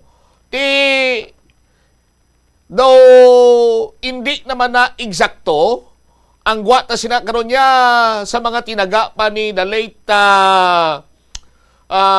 Mayor Roding Ganson, no? Atribido kag atribida kana ilamang guwamos na kung pati ang private yaw kung kaugalingon sini nga kwarta kay gusto man niya sang konsyal abi o kung sino man dira nga talpulano nga magabulig i-regulate pa ya sang gobyerno ti atribido kag atribida na yang tawag na dira, no? Sa aton sini nga mga kauturan. So long as gaway ginatandog ang pundo sang gobyerno, kung iyaya kaugalingon kag kabubuton niya na, way man sang problema sa nadra, nga pati na iyay pa-regulate pa. Di ba Bomboana? Tama gid Bombo Cham kay except kay Councilor Mabilog nga naghatag isang hygiene kits abe gyara man si Vice Mayor Love Baronda, but then daw hindi na ko naman kinahanglan kasi ila man ini kwarta, ila man pondo. Magluwas lang kung ila mismo kagalingon butigan sini nila. Anong ginanamin ko? Hambalon nila nga ti sa amon niya kung sino man dira sila, way kita sa may ginasingle out. Kung sino man dira iya, mahambal abi nga na nagtag ako sa amusini. Ako niya kwartang gamit ko, pero kwarta gali sang gobyerno. Tiway naman sila liwan sini nga ginabutigan. Why man nila yung ginabutigan or secondary na lang niya nga ginabutigan nilang pumuluyo. Ang una sini nila nga ginbutigan, ang ila koglingon. Dipindi na sila kung managitlon sila. Why sa may nagabalabag na sila sini matutunlan Amo gani Bombo Cham kay ang ini nga bagay mas importante kay Vice Mayor Love Baronda nga kung maging matuod bala sa mga tao ang ginhatagan kasi ila man niya initiated and budgeted mismo. Kag dipindi man kung kaysa sa madalas ang utok mo bla, Bomboana. Kay kumo may nakauna si imo muna kagway gidya sumaka to sa pinakagamay nga matter sang utok mo ay pwede gali ka panghatag amo sinyo. Tido do alkansi ko si ano to yan ang hatag to ako yan way gikuya may napinsaran. Kung kaysa mo na ang kalanabo mo. But nevertheless aton sini nga mga kabombo mas mayo na lang na nga nagabulig. No, sang sa wala gid. Mas mayo na nga mahibaluan ta nga ang ini nga programa, ini nga proyekto or ini sini nga aktibidades ginduso. No, sang isa iya ka politiko or isa ka konsihal, vice mayor, mayor, congressman or kung sino man dira, at least no, mabalaan ta nga ti nagpangita man sila pamagi para nga may ibalik man or panerbisyo sa bahin karon iya sang pumuluyo pinagi sa mga nagkalain-lain sining aktibidades. Pwede ba na nila yung butang nila ila sining pangalan as major sponsor pero hindi lang pagbalandra. For example, Dinagyang Cup basketball tournament. Tapos sa dalom dira may gamay lang sponsored by kung sino man dira iyang ma-sponsor okay man naguro pero tayang dako-dako nga Dinagyang Cup. Hindi lang paglakutan sang pangalan sang politiko. Do why man sang kontratsimpo kag problema gid sa nadra Bomboana? Tama gid Bombo Cham. Amo na gid ang duso man ni Councilor Ganzon nga mas makaayo nga likawan na o kung tubilian kag so gid ang ining mga pangalan nga nakaangot man sa ining mga titulo sang programa sang syudad man sang Iloilo, but only the point man sang Vice Alcalde nga ti ang exempt sa for the public to know nga may programa ini siya. Also man at balaan sang tawo nga may ginahatag ni sila nga libre kundi exempt nga o kondisan nga magbakal na magpangayo na lang or may ara man nga available sa opisina man sang ining mga public officials nga may ginahatag mga libre nga halin man sa ila personal nga kwarta mo Cham. All right. Sa dugang man nga mga balita ang mga kabombo sa aton diri nga Dugong Bombo 2025 ito finally live to gain sa Bombo Radio Philippines sa Nobyembre 15 ang Sabado na nga adlaw halin alas 8 sa aga at 4 sa hapon. May pila na kita Bombo Cham ka mga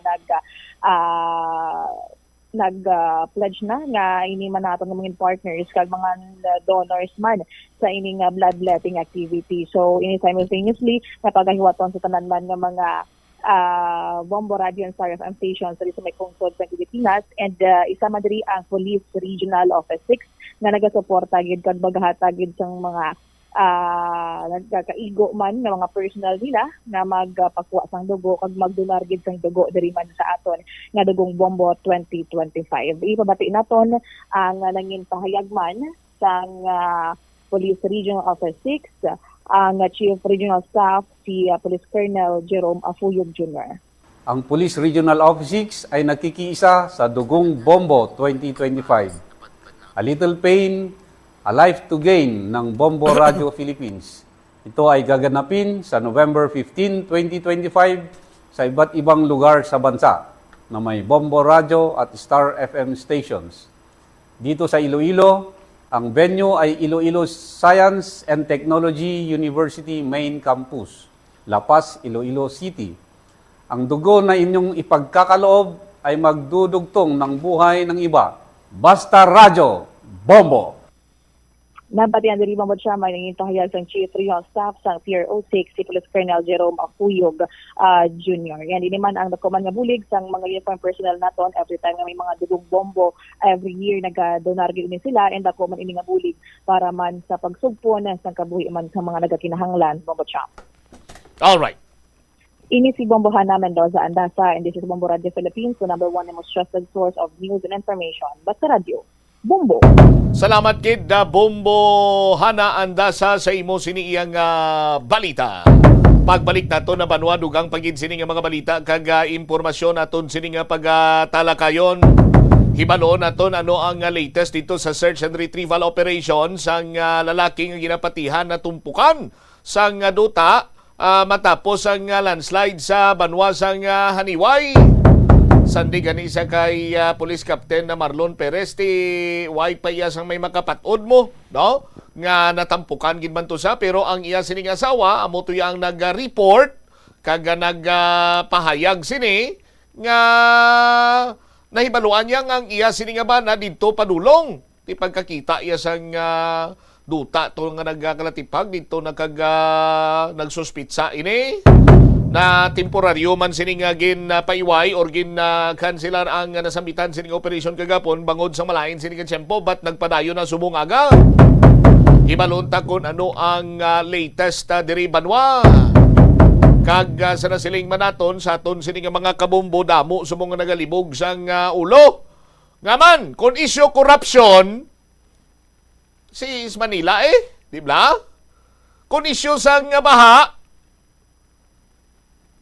Cebu baha to sa Cebu ligad mo, grabe itong halit sang baha. Pero damo kalibog ang ulo nga sa Davao karon nagapangusisa. Nga sa Davao karon ng investigasyon. Por Diyos por Santo. Kag istoryahan taman diri bala karon sa aton sini nga pagpangalagado. Kay dumduman nyo to ang people sa meeting sa aton sini nga mga kabumbo, no? Sa people's meeting to ara si Congresswoman Jam Marunda, ara man si Engineer Roy Pakanan, ara man si RD Alfruto sa DPWH Regional Office 6. Unannounced nagkadto si Councilor Nene de la Liana kag Councilor Rex Sarabia. May mga pagbinayluanay sa mga palamangkutanon. Sa aton sini nga mga kabumbo, no? Medyo nag-initay pagani ang hindi man gin sila nga nag-init pero do siguro unang emosyon ni District Engineer Roy Pakanan sang namangkot si Councilor Nene de la Liana. Ang nagtindog sa pinunggan lang ganito ni Congresswoman Jam Barunda. Tinaglabot na kita karon banwa sa sining paghusi sa aimla sa bahin sang mga proyekto diri sa syudad sang Iloilo. Ginako diri ni Councilor Rex Sarabia nga way pagid mabilang chairman sang Committee on Appropriations. Ginako niya sa people's meeting way pasang nadihon na mayor natapos nga flood master plan, no? Sa aton sining mga kabumbo. Ambal gani ni Councilor Rex niya based sa JICA studies, billions of pesos pa ang backlog. That is why why pasang pundo diri para iya sa flood-related projects sa 2026. Sa aton sining mga kabumbo. Pero damo pagid sang mga nagapalamangkutanon sa karon. Sa aton sining mga kabumbo, may mga flood control man tagani galing kay way mahuman. Ginplanuhan man iniayhan sang Mayo kay hambal gani ni DE Pakanan sinya ti mga ano ni sila mo, mga licensed engineer, mga license na niya nga mga tao dira sa Iloilo City District Engineering Office. Pero tiyang pamangkot nga naglabot sa puntong damo ang pauntat kag dito pag ginatukiban sos Maria kagusip dako gali linibo hundreds of millions of pesos ang nag-usab diri sa mga diskayaw. Saton sin mga kabumbo. Anyway, istoryantay na dugang saton man sini paday niya nga pagpangalagad sa bumuan sa to pagkatapos sa pila ka importante nga mga pahibalo. Bombo Radio Philippines, the #1 and most trusted source of news and information, invites you to take part in the biggest one-day bloodletting event in the country. Dugong Bombo, a little pain, a life to gain. This coming November 15, Saturday, let's come together in 25 locations across the Philippines in partnership with Bombo Radio Philippines Foundation Incorporated and the Philippine Red Cross. Successful blood donors will receive Dugong Bombo t-shirts while supplies last, plus hot meals and vitamins. So, get in touch with the nearest Bombo Radio or Star FM station or contact Bombo Radio Philippines Foundation Incorporated at 0917-306-6617. Dugong Bombo, a little pain, a life to gain. Basta Radio Bombo! Para sa cash donations, maaari niyong i-deposit sa Bombo Radio Philippines Foundation Incorporated. Queen Bank Peso Account 008-020-02561 Or BDO Unibank Peso Account 004-168-002-903 or Dollar Account 104-160-084-160. Nagasala ka bala sa imo nga tulunan kag daw hindi ka makahibalo kung ano ang imo nga unahon? Kung magtuon ikaw, siguraduhang anay nga nakakaon ikaw sang maayo, agud nga maka-function ang imo nga utok. Kung gusto mo ang snacks, siguraduhan man nga na-preparar na ini antes pa man ang imo study time. Bangod basi, mawili ikaw sa pagkuti sang imo nga pagkaon kag ma-distract ikaw sa imo nga tulunan. Siguraduhan man nga tapos na ang imo nga olobrahon sa sulod sang balay para nga makalikaw sa interruption kag para sigurado naman nga maka-relax ikaw kung matapos mo na ang pag-review. Ini nga pahanumdom ang ginadulong sa imo sang the #1 and most trusted radio network in the country, Bombo Radio Philippines. Basta Radio Bombo! Yari ang mga household level fire safety measures nga dapat tandaan agud makalikaw sa sunog sa balay. Hindi magbutang o kung magtipon sang flammable substance o kung chemical nga makatugas ang sunog sa kusina o kung sa sulod sang balay. Ipalayo man sa mga kabataan ang pospro kag lighters. Patya ang kalayo kag baga matapos ang pagluto sa kusina. Siguraduhon nga wala nagasungaw kag pirmi limpyuhan ang mga kerosene kag gas stoves. Tandaan, ang paglikaw sa sunog sa sulod sang balay, responsibilidad sang bilog nga pamilya. Ang kalibutan ginakabugusan sang 71% sang tubig o kun kadagatan. Kag ang kadagatan nagabulig sa pagtugas sang tubig nga aton mainom kag hangin nga aton ginahaklo. Gani, aton halungan kag imentenar ang malimpyo nga ginaagyan sang tubig kag mga kadagatan. Sa masunod nga mga pamaagi.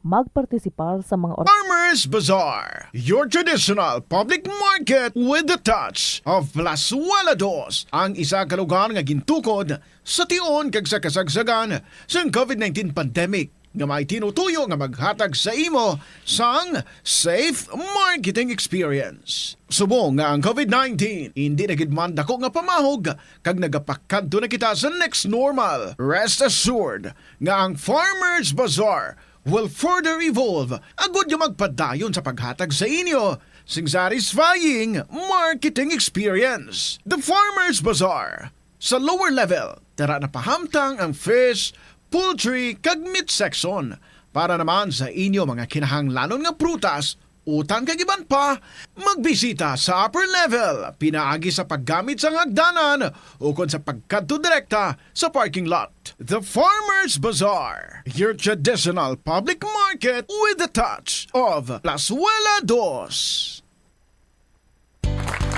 Kapit, totoo po bang matagal mamatay ang masamang damo? Totoo yan. Basa, may masasamang damong perwisyo sa palayan. May solusyon po ba dyan? Meron. Nasusulat yan dito sa bote ng Tornado! Sa Tornado Herbicide, ang patubong damo may 1 hanggang 2 dahon, walang ligtas. Patay lahat ng telebisyon, gabi-gabihan at gumi. Tornado! Tornado Herbicide, malupit sa masamang damo. Plus Wala di Iloilo, Billboard of Activities for November 2 to 8, 2025. Ang Nobyembre 7 among first Friday of the month. Ang 3 sa 12 ka mga promesa ni Jesus nga ginhambal pinaagi kay Sister Margaret Mary Alacoc para sa tanan nga mga devotees sa Sacred Heart of Jesus. I will establish peace in their homes. I will bestow abundant blessings upon all their undertakings. I promise you in the excessive mercy of my heart ngang akon all-powerful love ay igahatag sa tanan nga magabaton sa Holy Communion sa first Fridays sa 9 ka consecutive months ang grasya sang final perseverance. They shall not die in my disgrace, nor without receiving the sacraments. Ang akong divine heart, among ilamangin na safe refuge in this last moment. In line with this, ginaagdang tanan nga mag-attend sang First Friday Mass to honor the Sacred Heart of Jesus sa El Puente or the Bridge sa Nobyembre 7, 2025. Mag-aumpisa alas 5:30 sa hapon. Be ready to enjoy sang ila great selection of oldie goldie songs. Bangod ang retro band ang natalala nga magatag sa inyo sang isa ka great musical entertainment sa concert at plaza. Mangin inyo, umpisa alas 6 gabi sa Nobyembre 8, Sabado. Sa tiyon sa musical show, napuno ka mga matahom nga Plus Wala di Iloilo Special Edition Mags, kag madamo pa nga iban ang igaparafol sa mga suki sa Plus Wala di Iloilo. Sa November 9, Domingo, ginaagdang tanan nga mangin kabahin sa Eucharistic Celebration nga paghahiwaton sa El Puente or the Bridge sa mga adlaw alas 11 sang aga. Sa tion sang Holy Mass, ipangamuyo naton sa Ginoo nga padayon nga i-remind ang mga lideres ang aton pungsod nga ila power is meant to uplift the lives of the common people, not to destroy it. Plus Wala di Iloilo, we remain to be one with you in the common hope for a better community and a progressive country in 2025. Hindi lamang sa jeans o kung tugas ang katigulangon ang rason sa hair loss o kung pagkaunot sang buhok, natukiban sang health expert sa South Korea nga ang hair loss ang tuga sang environmental factors. Sa bugos nga kalibutan, nagalabot sa 4.2 million ang nagakapatay bangod sa outdoor air pollution suno sa World Health Organization. Mas sobra 90% sang populasyon sa kalibutan ang nagaistar sa populated areas, sa diin ang heart attacks, aggravated asthma, irregular heartbeat kag poorer lung function ang pila lamang sa epekto sang air pollution. Ang kasubo kag depresyon ang hindi pareho nga balatyagon. Ang depresyon ang hindi gulpiyada lang nga nagakatabo sa isa ka tawo. Masami man nga ginakabig sa mga tawo nga depressed ini bangod sa kasubo nga nagakabatyagan. Ang kasubo, temporaryo lang nga nagakabatyagan sang tawo kag masami nagadugay sang pila lang ka adlaw. Samtang makabig naman nga nag-experience ikaw sang depresyon kung masobre na sa 3 ka bulan nga nagabatyag ikaw sang kasubo. Importante nga mahibaluan ang mga naga-trigger sa amo nga balatyagon, agud nga mahibaluan kung paano ini nga bulngon. Sa pagbugtaw mo sa aga, cold baladayon nga tubig ang imo ginainom? Ay, dali lang, wait a minute. Para sa ininit. Suno kay Dr. Deborah Weatherspoon, isa ka advanced practice nurse, mas maayo nga mag-inom sang alabaab nga tubig sa aga. Paathag ni Weatherspoon, iniya nagabulig sa lawas nga magpagwa sang toxins kag naga-improve sang imo blood circulation. Sa mga babayi, ang pag-inom sang alabaab nga tubig ay nagabulig man kung ikaw nagasuprer sang period cramps. Hindi ako Kada 39 segundo, may isa ka tawo nga nagakabiktima bangod sa paggamit sang computer. 8 ka milyon sa kada tuig ang ginaatake sang hacker. Likawan ang mangin isa sa biktima, mangin mahinalungon sa mga ginapanghatag nga impormasyon, protektahan ang kaugalingon, paggamit sang internet pasangkaron. Ini nga pahanumdom ang ginadulong sa imo sang the #1 and most trusted radio network in the country, Bombo Radio Philippines. Basta Radio! Bombo! Ano bala ang dapat tandaan sa tion nga magbiyahe agod mangin hassle-free ang bakasyon? Yari ang pila ka mga tips. Una, I-check ang health kag travel alert sa napili nga mga lugar. Ikaduwa, magpili isang safe nga accommodation. Mag-research ka Sa Bombo Radyo Iloilo, Philippine Standard Time, 29 minutos na nakaligad sa takna sining launa. Balik diri sa pagpangalagad sang Bombo Anay sa udto sa DYFM Bombo Radyo Iloilo. Kung madumduman nyo pa nga ti nagpasalamat sanday Councilor Sarabia tubla. Councilor Sarabia, Councilor Dilaliana sa ila sining pagtambong. No? Kag pagbaton man sa ilay sa People's Meeting again patigayon ni Congresswoman Jam Barunda. Pero kung manutisyaran nyo, do kalimitado kay kadamo sang nagapamangkot tabi mo. Tanan man hinatagan sinisang kay gayunan nga magpamangkot. Ano pa, way gani maplastar to ni Councilor Rex Arabiato ang damol-damol sinim lang mga papilis to nga iya sining nga ginadala. No, kagusto ilang itango-tango sang ginexplikaran sa ni Congresswoman Jam Barunda. Do kasubong na-overwhelm sila bala sa aton sining mga kabumbo. O, di daw San Juano man imo yang naglusob kas teritoryo to sang inyo sining kasumpong. But nevertheless sa aton sining mga kabumbo kung nantawon mo, no? Kung wala sang master plan ang syudad sang Iloilo, ano ang ginbasihan sang mga flood control project ni Congresswoman Jam Barundaman? Amo nang palamang kutanon sa karon sa aton sinikaron iya nga mga kauturan or basi bala ini daw kasubong lang basta lang amang may matawag kitang project nga ginpang butang lang dirabla ginpang paslak lang da nanday Congresswoman Jam and District Engineer Roy Pakanan. Okay, in fairness sa aton sini nga mga kabumbo, no, may mga palamang kutanon nga wala sini direkta yang masabat. Sa sining ginpatigayon sining people's meeting.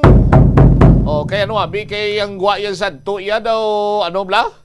Daw may cheering squad pa to gani day Congresswoman Jam kag DE Pakanan nga kon makasabat sila gani may nagapamalakpak kabe. Ti Sos Maria kag usib do nagkupos-kupos man to ang kung ano man daw nagkupos sa duha ka mga konsyale sa aton sini ka mga kabumbo, no? Regarding sa coordination, isa pa gid sa pahayag sa aton sini nga mga kabumbo kung inyo sini madumduman ang sabat pa lang ni ang ginpasabat kani diri si RD Alfruto. Pero kung inyo sini matandaan ang sabat ni RD Alfruto, hambalya basta kuya makambal ako nga nagkita ay kita kap. Muning hambal ni RD Alfruto to kay Kapitan Elfren Sinayo. Nga sa kainiton man nga isang isyo nabantugan na ni si Kap Elfren nga engineer Sinayo mo. Anyway, ang punto naton nga wala masabat sa insakto. Kaya ang hambalya niya basta mga kalbo kan basta nagkita ay tayakap.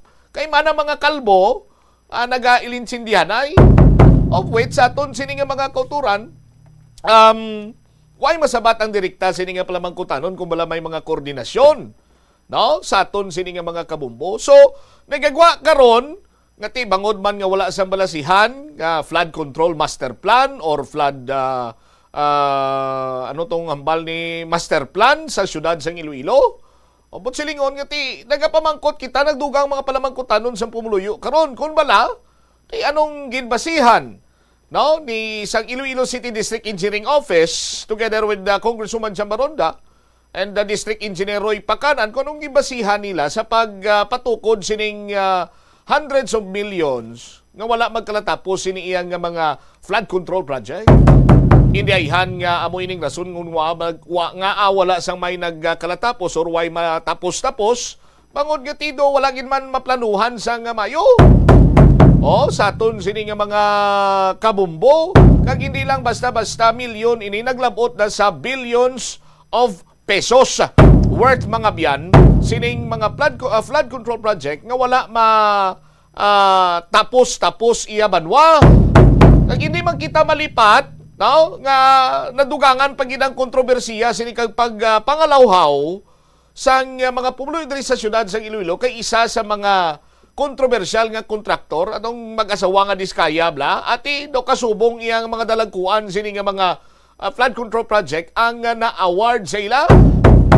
O tidako to ang nataban sini nila banwa ang flood control project sang Iloilo City District Engineering Office no, ni District Engineer Roy Pacanan nga punduhan ni Congresswoman Jam Maronda. O sa aton sini karon niya nga mga kabumbo dapat i-explicar ini sang mathag kag mas mayo. No, kay sa karon sa aton sini nga mga kuturan nagalibog ang ulo sang mga pumuluyo. Ilabi pa kung madumduman ta pa there was a time nga ginkuhaan sa reaksyon si Congresswoman Jam kaga daw nakibot pa siya gani kuno nga na-award niya sa mga diskaya ining hundreds of millions no worth sang flood control project. Kabalo kamo banwa sa aton sini nga mga kauturan may experience naman kita mo, that is why no nga nag-apilar kita sa aton sini nga mga opisyales sang gobyerno. Hilabi na gid kay District Engineer Roy Pacanan and Congresswoman Jam Maronda nga adtong mga nagklanabo sa bulan sang Hulyo nga gulpiada nga pagsaka sang level sang tubig sa area sang Haro, area sang Arevalo pa kadto sa Uton, no? Kag makita nato ng sitwasyon sang Cebu. Tino nagapralanindog man blaybo kita aton magamos na. Sa aton sini nga mga kauturan planindog man mablahibo tay kagado do halos lang makapanagitlon man kita nga makita tatong isa ka lalaki bala nga gina CPR niya ang isa ka babae sa babaw sang atop ang isa ka pamilya nga pinangrusdak nila ila sini nga dingding to para lamang nga makasaka sa babaw sang atop may ara pa ginto sa Bilya dinto sa Cebu man nga ara na gid sila sa subdivision sa aton sini magkabumbo no sa ilo sila tos babaw atop ang babaw sang atop nila na buslugan pagid sang tubig pinang-anod sila kuno mga 15 sila bilog amo na blang ambal nila nga hindi ta na gusto nga matabo diri sa bahay sa syudad sa nga Iloilo kung amo giman sinaplastada ti kabay pa nga ti damgo ta lang na kag makabugtaw ta na yun.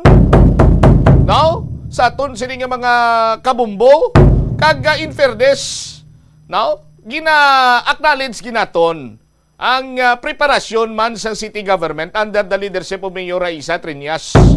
Zero casualty, may mga evacuation center, may pagkaon, may bulong, may doktor, may nurses. Sa aton sini karon niya nga mga kabumbo. And speaking of evacuation center, ti kampiyon man ning mga evacuation center, mga multi-purpose building bla nga proyekto ni Congresswoman Jam, mga state of the art ni bla. Galing may ara kuno iya nga evacuation center nga nagaambi. Abi Congresswoman Jam liog ko lantaw ko sa diin inadampi ang nagaambi nga multi-purpose building mo. Kaya mo nang ginareklamo sa mga pumuloy. May multi-purpose building kuno nga state of the art nga nagaambi kung magulan. Ang office ang senior citizen ara sa babaw ti mga tigulang ni hina na nituhod nila mo. Ti basi pwede masailos dalom. Ang di nga nila dodra na sa distrito sang Haro bla. Anyway, sa aton sini nga mga kabumbo aton lamang sinadriya banwa nga ti dapat siguruhon ta ini subong. Kay we cannot afford sa sitwasyon sang iban siniiyang nga mga lugar nga mahalitan bangod gid lamang sang hindi man totally about the palpak flood control but may pila pa ka mga konsiderasyon no just like abisang nga sitwasyon sang Cebu no may mga mining issues sila didto so on and so forth no may mga Montiransa, ano tong tawag sini nila nga patindog to nga isa man sa mga gilalantaw kabangdanan sa pagkalbusang kabukiran no kag iban pa nga mga nag-contribute no nga mag-amo sining sitwasyon hindi lang kay sa Cebu sa Negros sa Occidental may mga kasubong man sini iya nga mga sitwasyon sa La Castellana no Ang ato namang Senadri Banwa, no, nga dapat kung may mga pundo, milyon, bilyon man ina, makadto sa eksakto. Mula na nga ito na, makadto sa eksakto, ipapundo sa mga proyekto para nga matilawan taman ang convenience, matilawan taman nga makambal kita although nagadanaw-danaw during sa tsimpo iya nga mamunog sining ulan, but dasig mag-subside bangod sa mga epektibo nga mga flood control project. But for now, sa aton sining mga kulturan, tiyan mo nang isa sa mga luyag naton nga hatagan man sa nagakigo kay tulupangod. Ano ang matabo sa sining mga ginpang suspend, ginpang postpone, or ginpang deklarar nga abandoned, no, nga mga proyekto under sa Iloilo City District Engineering Office nga prekurar ginpangitaan sa pamaagi ni Congresswoman Jambaronda. 40 minutos na nakaligad sa takna sining alauna. Check ko naman this time, Bombo Krill Amiliesa. Kumusta ang search and retrieval operation sa Barasalon, Haniway? Anong latest update? Bombo Krill, sa report, please go ahead. Nagaparayon sa ikaduhang adlaw subong ang search and retrieval operation sa lalaki nga ginapatihan na tampukan sang duta matapos ang landslide nga naglungtad sa November 5 sang hapon sa barangay Barasalon, Haniway, Iloilo. Yung kilala ang ining biktima bombo champ nga si Tommy Argania, 29 years old, kaga pumuluyo sa nasambit na barangay. Madumduman na nagumpisa ang retrieval operation kahapon nga adlaw apang nalagutan sang kagabihon wala sa gihapon nakitaan ang biktima. Bangod sini temporaryo nga giuntat ang operasyon kahapon bangod man nga nagadulom na ang lugar kag nagabubo naman ang ulan. Sa interview sa nga Bombo Radyo kay Police Captain Marlon Perez, ang hepe sa Haniway Municipal Police Station, iya din pahayag nga nagpadulong ang misis ang biktima sa ila istasyon agod mag-report nga pila na ka oras ang nagligad wala pagihapon kapauli ang iya bana. Base sa pahayag sang misis ang biktima sa mga otoridad no nga alauna kahapon or sa Nobyembre 5, naglisensya ang iya bana nga magkadto sa bukid agud checkyaron ang ilang linya sa nga tubig apang naabutan lang sang alas 4 sa hapon wala pa ini nakapauli. Bangod man sang kabalaka nagpadulong siya sa lugar kag iya naabtan ang sitwasyon kung sa diin nakit-an niya nga natikhag na ang porsyon sang bukid kag nagaduda na siya nga posible na tampukan na sang duta ang iya bana. Nahibaluan nga 8 na kabulan nga nagabusong si Jessa ang asawa sa nga biktima sang ilang nga bata nga babayi. Suno kay Police Captain Perez, maayo ang kondisyon sang tiyempo sang Nobyembre 5 apang bangod sang nagligad nga bagyo posible nga naghumok ang lupa kag naglandslide. Pahayag pa niya nga matapos ang report sang misis sang biktima, gilayon nila din sikyar ang area kag nakumpirmar nga mayara sang nagluntad nga landslide sa lugar. Nakit-an Bombo Cham sa drone footage nga nag-umpisa ang landslide sa pinakataas nga parte sang bukid kag ginabulugan ta 100 tons ang kada mulon sang lupa nga natikhag. Ginpahayag ni Police Captain Perez na isa kapag panghangkat sa ila operasyon ang makitid nga dalan pakadto sa nasambit nga lugar kung sa diin hindi makasulod ang mga heavy equipment, rason nga manumano ang pagkutkot sang duta gamit ang mga pala kag iban pa nga kagamitan sa pagkutkot.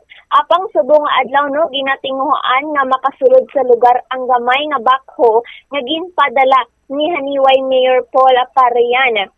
Ginahaybaluan man Bombo Champ nga kahapon nga adlaw naglabot na gani masubra 100 ka mga individual no nga ginalakipan sang Municipal Disaster Risk Reduction and Management Office o kunang MDRRMO, Municipal Environment and Natural Resources Office or ang MENRO, mga barangay officials kag residente sang barangay Kipot kag barangay Barasalon ang nagbuliligay agod mapadasig ang pagkutkot ug makita ng biktima apang wala gid no wala gid nakit-an ang biktima naton kahapon nga adlaw Bombo Champ, no? So nagbulig pa gid ang mga katapo sa Haniway Municipal Police Station, Bureau of Fire Protection, kag Regional Mobile Force Battalion apang wala gid ini siya nakit-an. So sa subong Bombo Champ nagapadayon sa gihapon ang search and retrieval operation kag nagbulig na ang katapo sang Air Force, Philippine Air Force, Philippine Army, mga personnel sang Iloilo Police Provincial Office kag Fire Federation. Gindugang man ni Police Captain Perez na nagbulig naman ang mga canine dogs sa mga otoridad agod mapadasig ang retrieval operation. Yari balay pabati naton ang hayag ni Police Captain Perez, ang hepe sang Haniway. Unang-una po, yung information na yan, alleged lang po, no? So, hindi pa po confirm kung andun talaga siya. Kasi yung misis niya, inanap, no? Yung kasama niya, dahil nagpaalam na pupunta doon sa area. Wala pong nakakita na pumunta siya doon.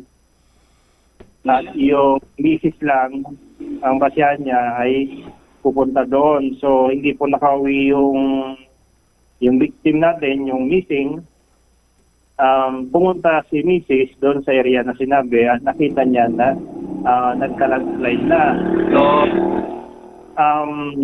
dahil doon na hindi siya nakauwi at yung sinabi niya na pupuntahan niya ay may landslide, so inassume niya na baka natabunan yung mister niya. Hindi pa po natin confirm kung andun nga talaga siya. So, hintay lang po natin yung matapos yung operation natin doon sa Barangay Barasalon, kung makita natin o hindi. Ay pumunta siya doon para mag-ayos ng linya ng tubig, papunta sa bahay nila.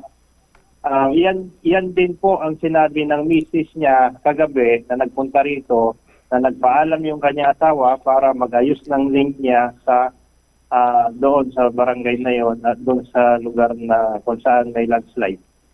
So may instruction si Mayor sa NDRRMO at sa atin sa Haniway PNP sa ibang unit, no, na bumuo ng isang team para umakyat doon sa Barasalon at i-confirm kung may landslide nga doon.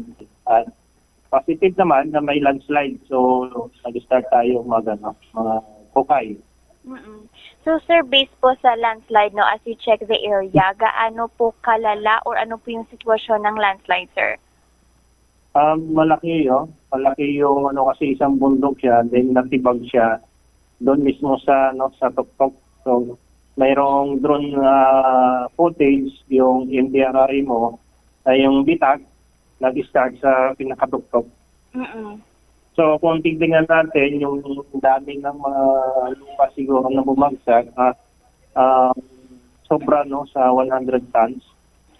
So sir, within the area po ba, sir, may mga bahay din po ba doon, sir? Or literal po na bukid po talaga yung area, sir? Bukid siya. May mga bahay naman, pero malayo doon sa area ng landslide. So sir, how about yung bahay ng victim natin from the area alleged na natatambakan po siya ng lupa sa mismong bahay niya, sir? Hindi, kasi yung bahay niya malayo pa raw doon sa landslide. Hindi po ba talaga makapasok yung ating heavy equipment na para tumulong po sana, sir, doon sa area, sir?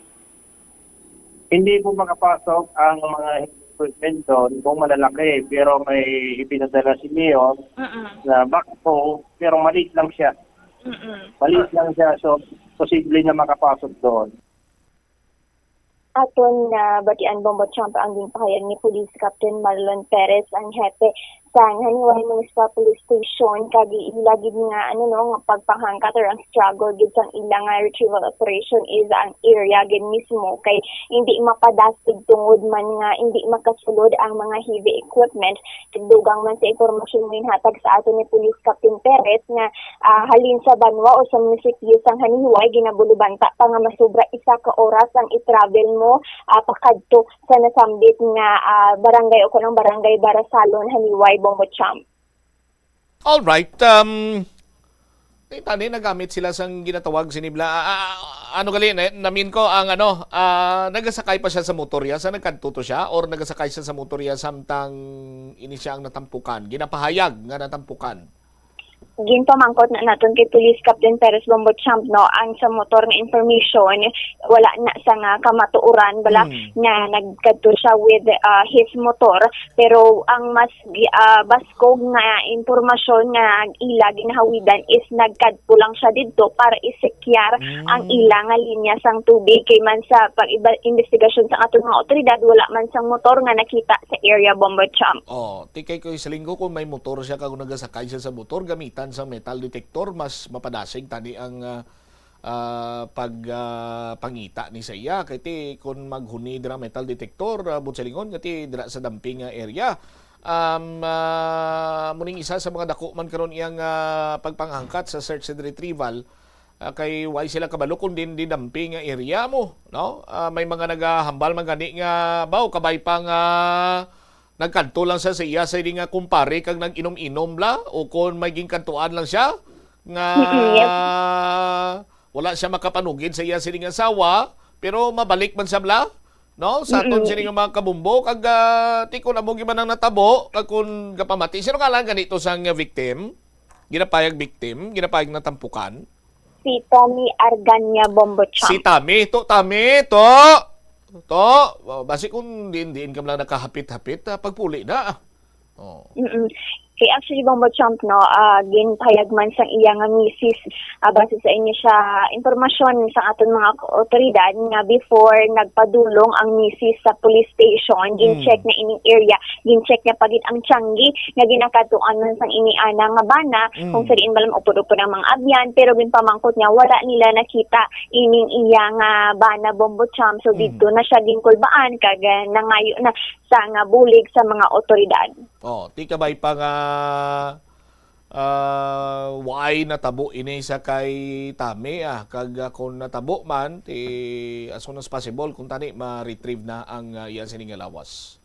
Yes, Bombo Jam. So, amo na ang aton nga or aton nga mga otoridad no hinatry gid subong adlaw sa ikaduwang adlaw sang pag-operasyon nila nga tani makita na kay since madamo naman sang mga katapo no nagkalain-lain nga ayan siya nga nagabuligay subong agod nga makita ang iya nga lawas Bombo Champ. May nag-advise ka ni nga kung ara dira ang BFP, ara dira ang pulis, ano pa gid ang nagbulig gani?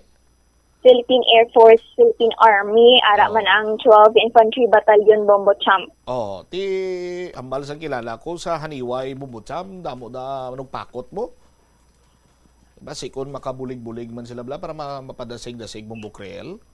Mga mga ano ganining tawag sila basta mo na mga manugpakot bla. Kay base pa lang kung matumod nila kung din dampin, kung dito waswasan ka kot-kot para ba sa mapadasig, or kung base, kung din malang nakadto kung nagtalang sto Tami, puli ka na lang to Ay kabalaka to sino ka ngalan sa asawaya?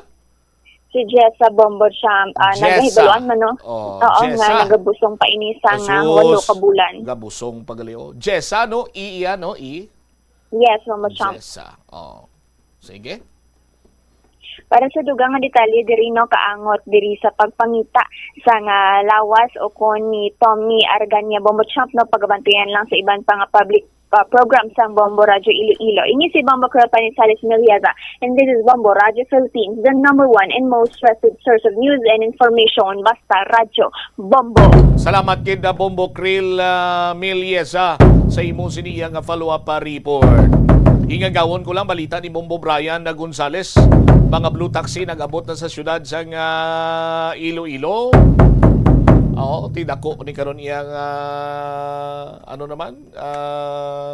makabig na to kompetensya ini sa mga transport cooperatives bla.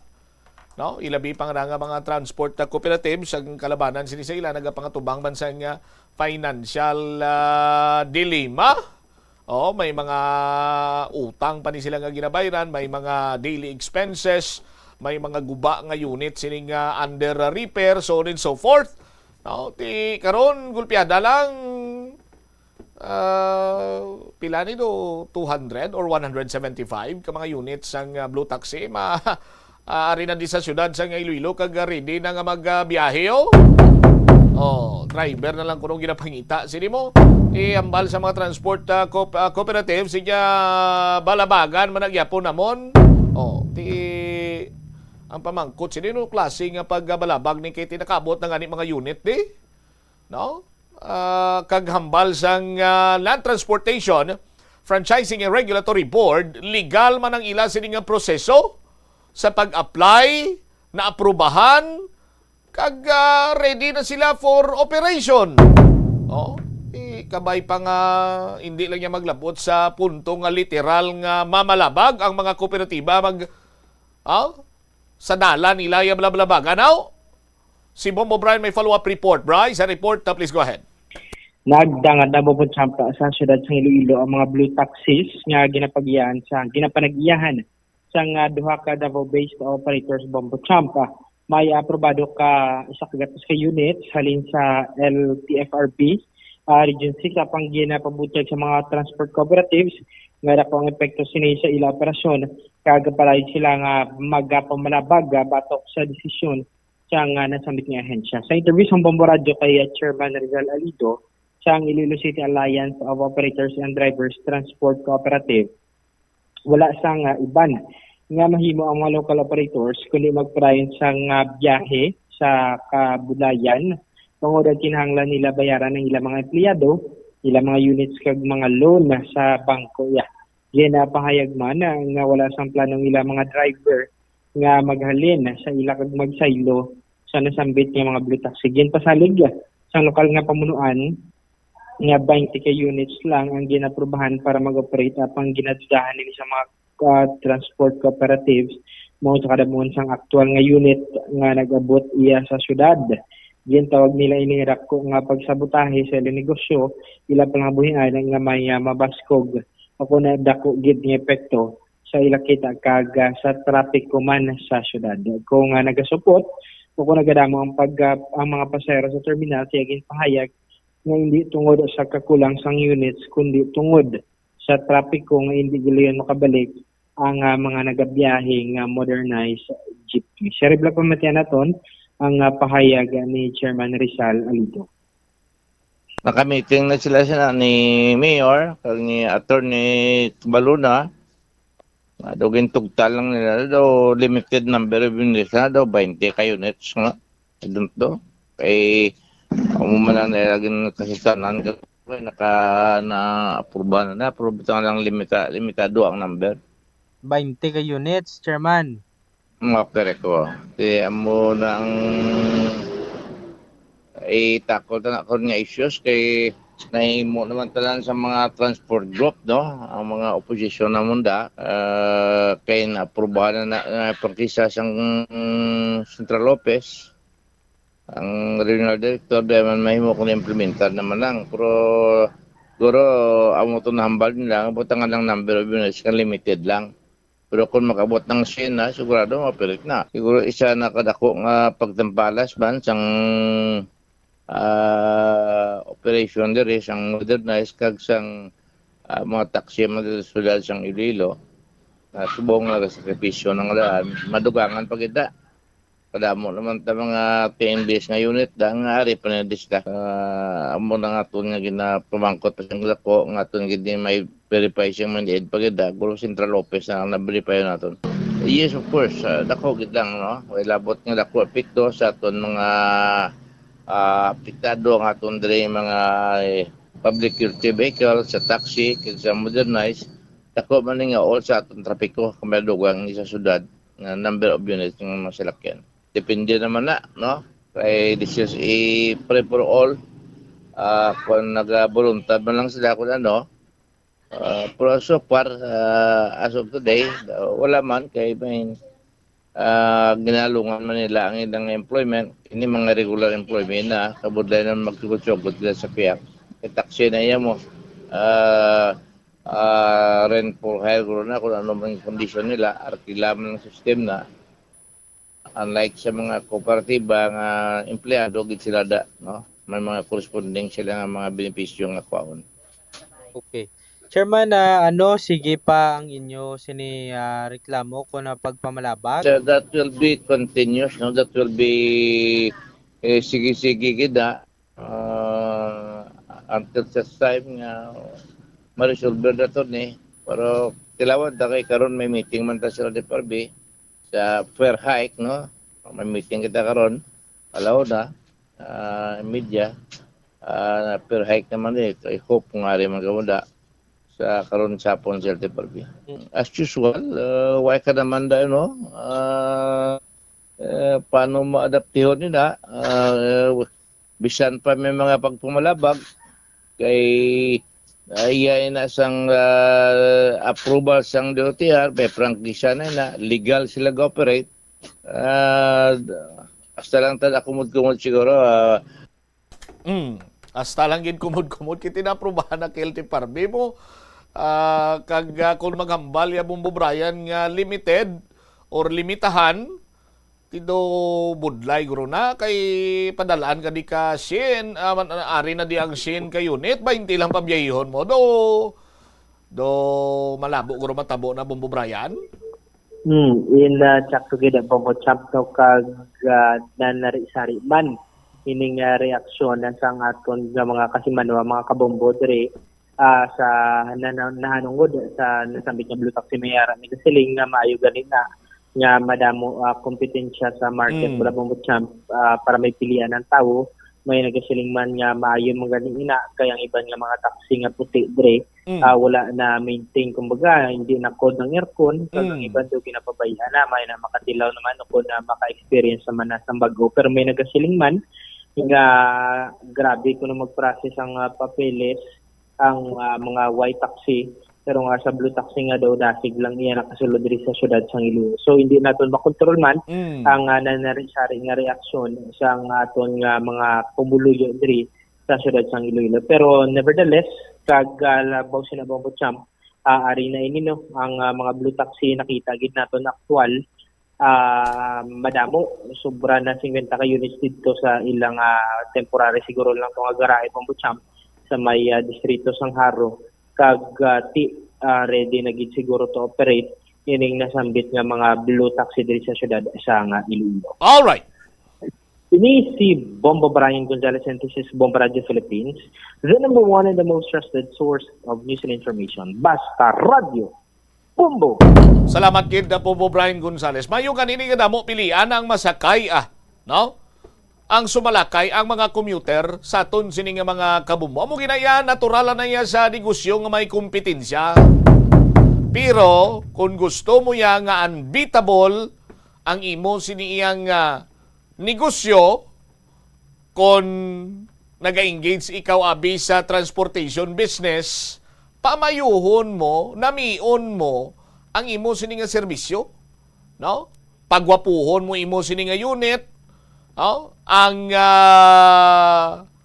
kagwapuhon niya hindi lang kay sagwa pati sa sulod limpyo wala kag pagsulod sang pasahero ang mahaklo iyam lang ang mapanimahuan niya mahumot, refreshing, bugnaw, no?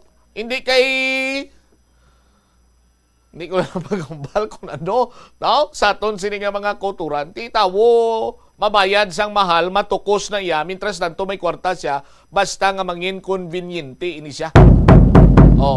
Di ba? Sa aton sini mga koturan. So, panami-nami lang niya sang gina-offer nga serbisyo, Katulad na bla sa mga inasal bla, nga mga kalanaan dis palibot sa siyudad sa Iloilo. Tanan-tanan mo na sila ga-offer ka only rice. Pero ti kon galing kay way pa na sa siyudad engineer no nga sige kaon mo may gabasahi sa likod mo no may nagakuyab sa imo or may nagahungit sa imo. Duay pa na Adria sa aton sini mga kabubo pero ko pala riyo man sila tanan. Nagamater lang sa sabor. Kag dipindi guro sa ginatig-ang nga ginaserbi nga only rice kung lagdos na dagron hindi na magbalik tao si mo na.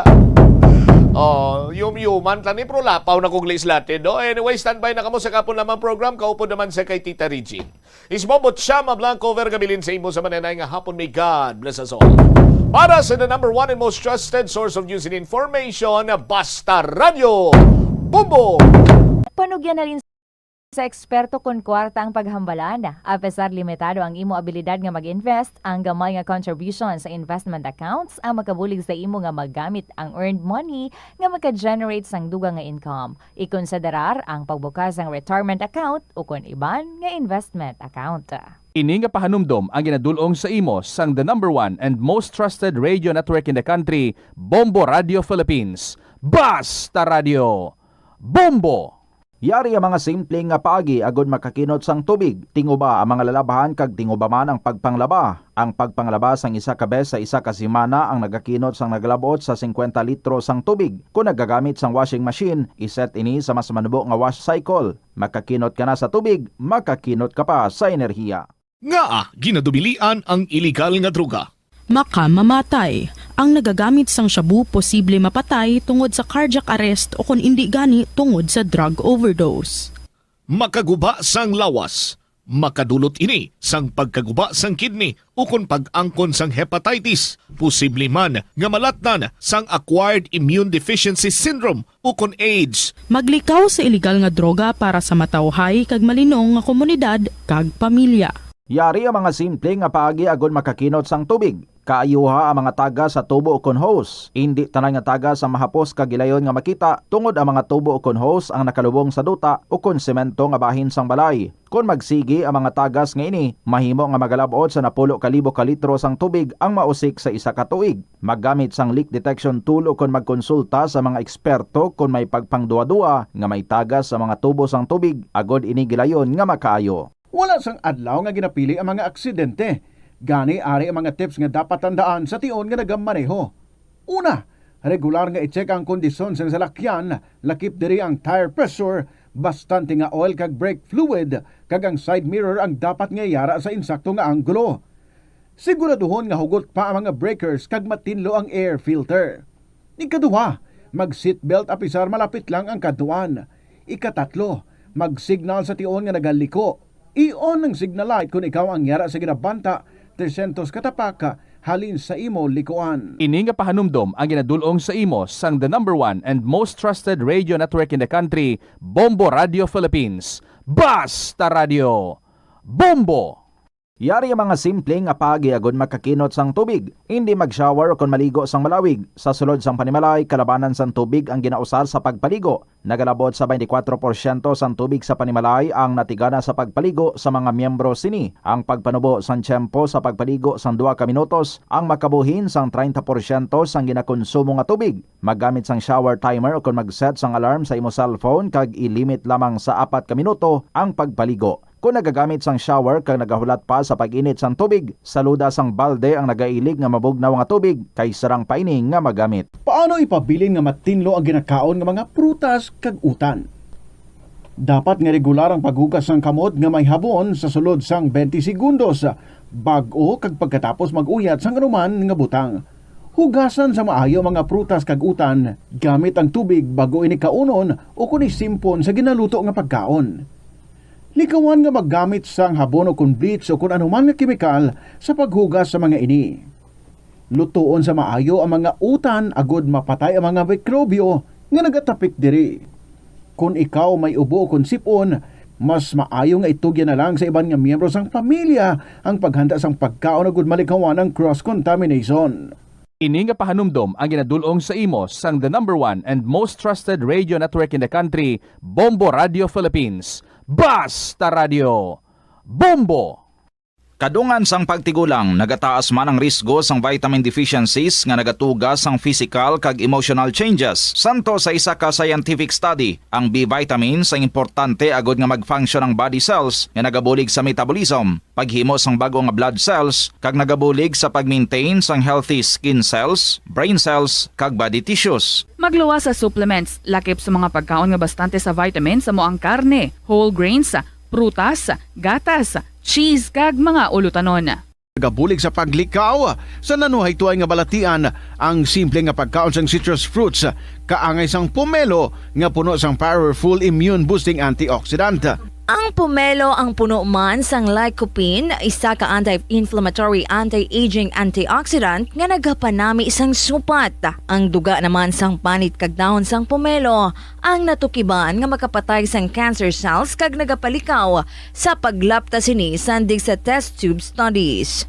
Yari ang mga importante kag praktikal nga mga pamaagi agon makakinot sang tubig.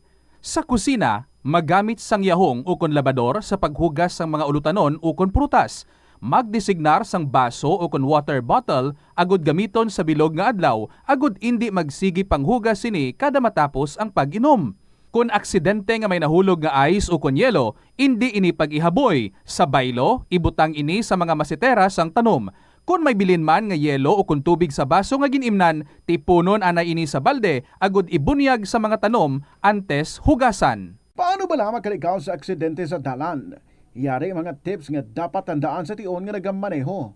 Una, likawan ang masaming nga pagsaylo sang linya. Ang swerving o kung pagsaylo sang lane sa isa ka delikado nga maneuver nga masami ginatunaan sang bunggo anay. Kung himuon ini, siguraduhon nga may bastante ang oras kag espasyo. Ikaduha, i-check ang blind spots. I-check ang mirrors kung clear ang alagyan. Magbalikid o kung maglantaw sa nagaagi sa ibang nga anggulo agud makasigurado nga maathag ang alagyan. Ang responsable nga driver ang masaming nga handa sa anuman nga aksidente. Kabahin na sang pagkaresponsable ang pagkuha sa nga insurance agud masigurado nga may peace of mind sa dalan. Ini nga pahanumdom ang ginadulong sa imo sang the #1 and most trusted radio network in the country, Bombo Radio Philippines. Basta Radio! Bombo! Tanan kita mayara sang mabulig agud pakibatuan ang climate change. Magamit sang bag nga pwede magamit sang liwat-liwat agud mabuhinan ang plastic bag nga ginahaboy. Bangod ini nagatugas ang greenhouse gases. Ikaduha, hindi masumi magamit sang computer. Kung 4 ka oras lamang sa isa ka adlaw ang imo nga paggamit sang computer, makabuhing ka na sang carbon dioxide emission nga 83%. Ikatatlo, kung malapit man lang imo nga kaladuan, mas maayo nga maglakat o kung magsakay na lang sa bike. Magluwas sa makakinot ka na, mabuhinan pang polusyon nga nagatugas ang climate change. May kilala ka ba lang ang mga bata nga mahilig sa video games? Ito ang Bombo Radio Philippines. Fully digitalized. Numero 1 sa balita, komentaryo, drama at serbisyo publiko. Bombo Radio Philippines. Bombo Radio Philippines. Unmatched. #1 and most trusted source of news and information. Basta Radio Bombo! Good afternoon, Gid. Sa internet mga kabombo, ari na ako. Kagita naman ang mga of the night sa silingang mga tinion. This is Tita Regine. Welcome sa kahapon lamang program on a Friday. Check ta ang ating Christmas countdown. Christmas is a time for sharing, giving gifts for everyone. What matters now is this Christmas we share the love.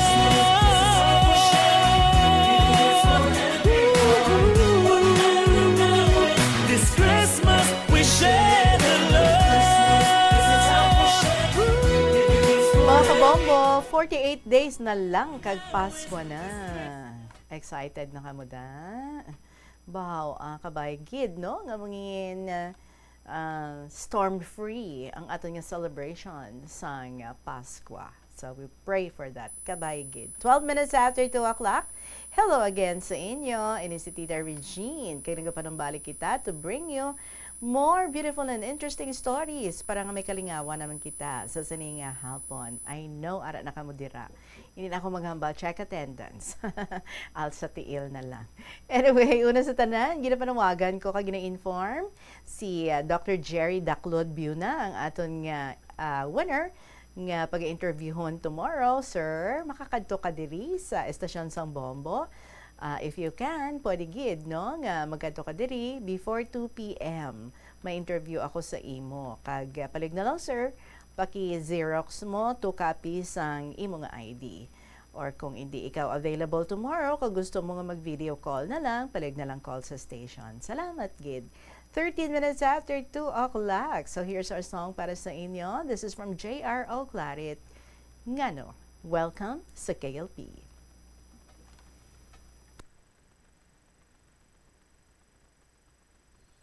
Tawa ko na lang maski masakitan lang ko.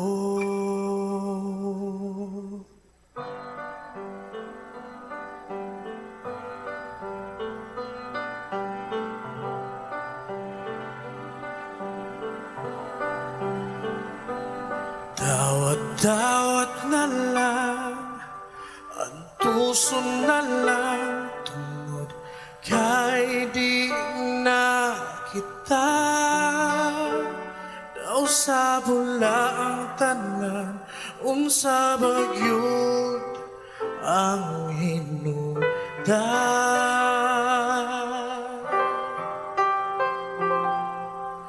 May pagwa na lang katagda, kung di yuri ay kita.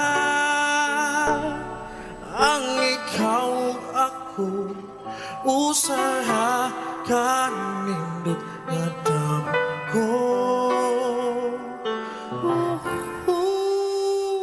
Ngano man nga di, ngano man nga di, ngano man nga di ka panako.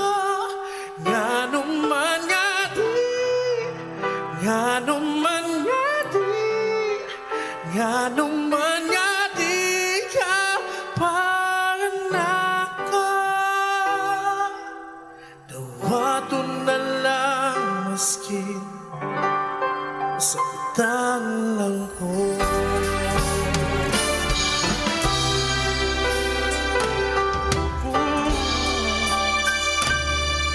Akong ampingan ang natuhan dumanan, bisan wala ka na. Iagi ko na lang sa joke ug smile ang tanang pangako. Ngano man nga di, ngano man nga di, ngano man nga di ka panako. Ngano man nga di, ngano man nga di, ngano man nga di ka panako. Bato na lang maski sakitan lang ko. Abi na ko guma ang mulabaw, kung malangog wa nailain. Aparwa mo kini ibalong ka, tulo na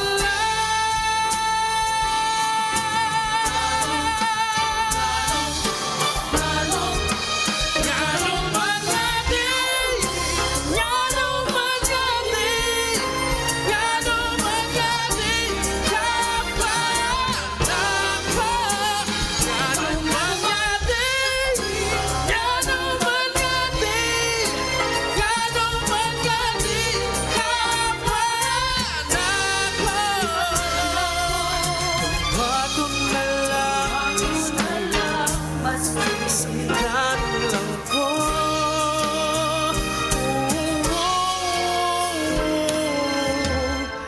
Bato na lang maski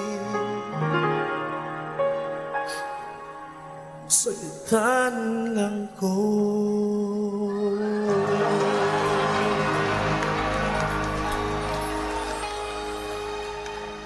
Sa gihapon, dawato na lang, maskin masakitan ako. Ngano by J.R.O. Claret. It is now 17 minutes after 2 o'clock. Salamat and good afternoon sa liwat sa inyo mga kabombo. Salamat for being there and salamat sa inyong mga istorya nga non-stop ang pagpadala diri sa KLP. So sa mga may araman nga makasaysayan dira, palihog na lang i-email sa bombo_iloilo@bomboradio.info or sulaton ang mga istorya kag ipadala sa kahapon lamang program DYFM Bombo Radio Iloilo, Sky City Tower, Mapa Street, Iloilo City. May letter kita diri nga nabaton kahapon lang pero ang request niya for November 5. Di amo gid na no kung gina-mail, slow mail.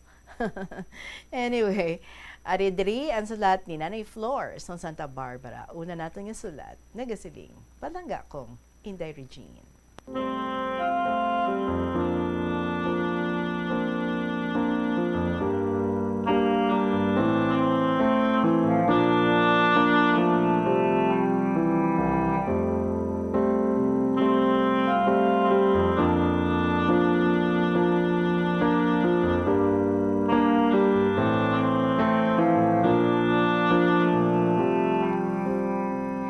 Mayong hapon sa imo, subong man sa makatapos ang Bombo Radyo, inabinigid sa mga classmates ko sa kahanginan.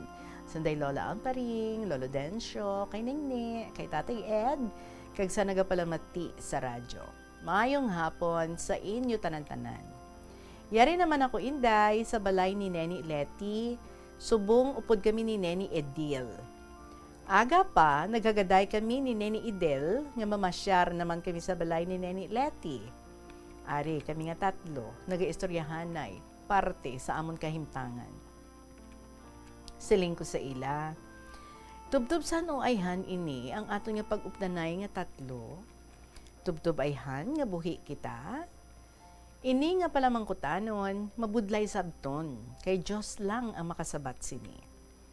Kada adlaw, lain nga balay ang amon padulungan, kung kaisa nagakadto kami sa tindahan, nagadala kami sang kanon nga balon, kaya nasadyahan gid kami magkaon, kung upod kami nga tatlo. Tapos namon panyaga, lagaw kami sa plaza, kag magpungko kami sa bangko sa plaza, kag mag-istorya sang amon inagihan, sang dalaga pa kami. Nagasugiday kami sang amon inagihan sa mga baylihan, kag magkinadlaw kami. Kun hapon na, mapadulong kami sa salakyan pa uli. Daw makuha gawa ang amon nga kamingaw, kun adlaw lang ina nga wala klase. Kun may klase gani, diri lang kami sa balay. Hindi man gusto amon mga bata, mag-obra kami. Kay siling nila, halin pa sang una ang amon nga pagpangabudlay. Bal nila pamati na lang kamo sa radyo sang kahapon lamang, kag maglagaw, kag magsimba kung Domingo. So Inday, tapuson ko na lang ang akong sulat, kaya malawig na. Salamat gid sa imong pagbasa sa gihapon si Nanay Flor. P.S. Inday, tipigi ang akong picture. Handumanan sang pagdaog ko sa KLP.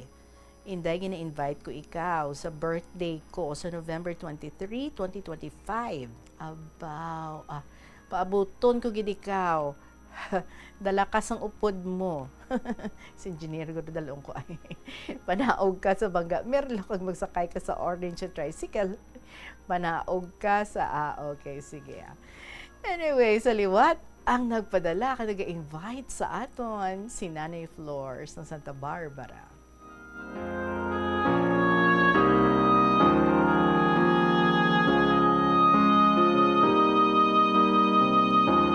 Nanay Flor, una sa tanan, salamat gid sa imong nga sulat. Actually, hindi lang isa ka letter ang iyang ginpadala, do mga 4 ka bilog.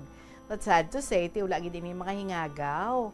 Kay November 6 ko na nabato ng imong nga sulat saying nga November 5 mo tani luyag nga ba ang basahon naton ini. But anyhow, I know nga any time of the day ara ka lang da kag upod ka mo sang imo nga mga classmates, si Letty kag si Edil, mga BFF mo. Kanami lang gid no nga sa sina nga mga pang-idaron, mga 80-hon, may ara ka imo gihapon nga mga BFFs.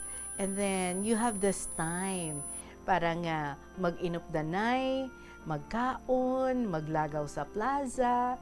Do kaangay lang no sa mga teenagers man. But of course, ang kinalain lang is that siguro kung mga teenagers, they would talk about their studies, they would talk about their crushes or love life.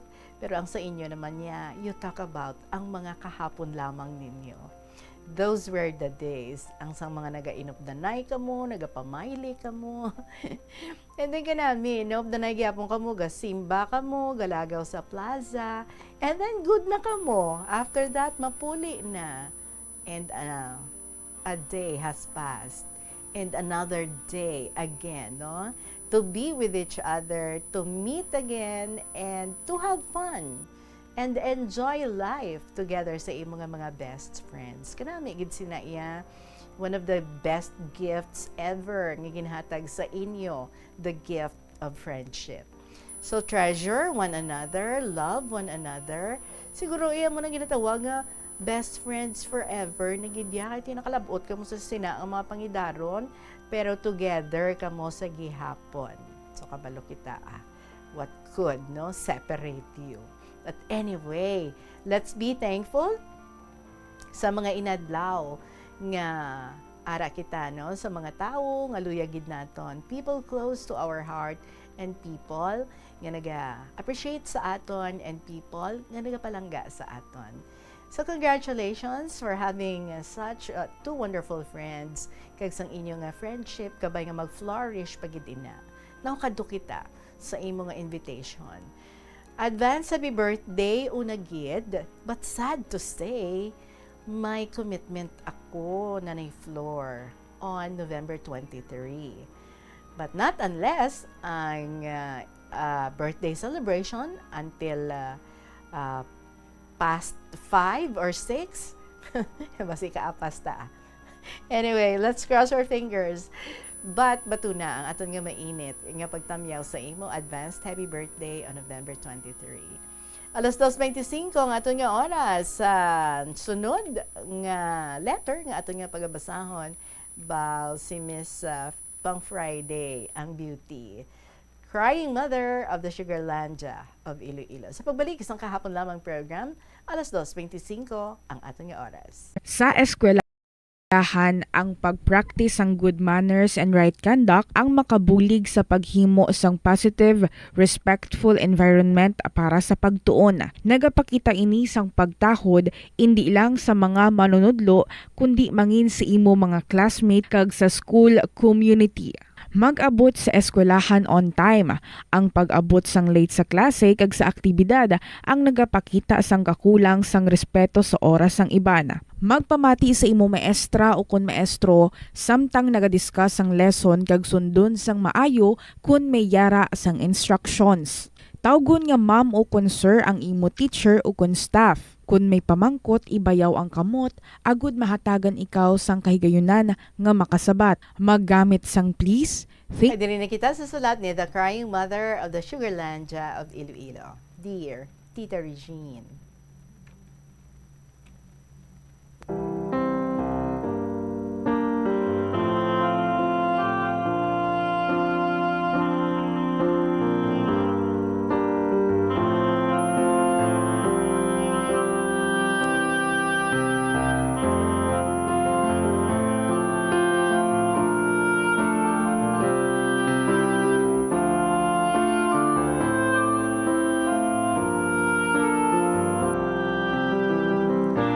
May warm greetings sa imo Tita Reg, sa tanang itag palamati nimo sa kahanginan.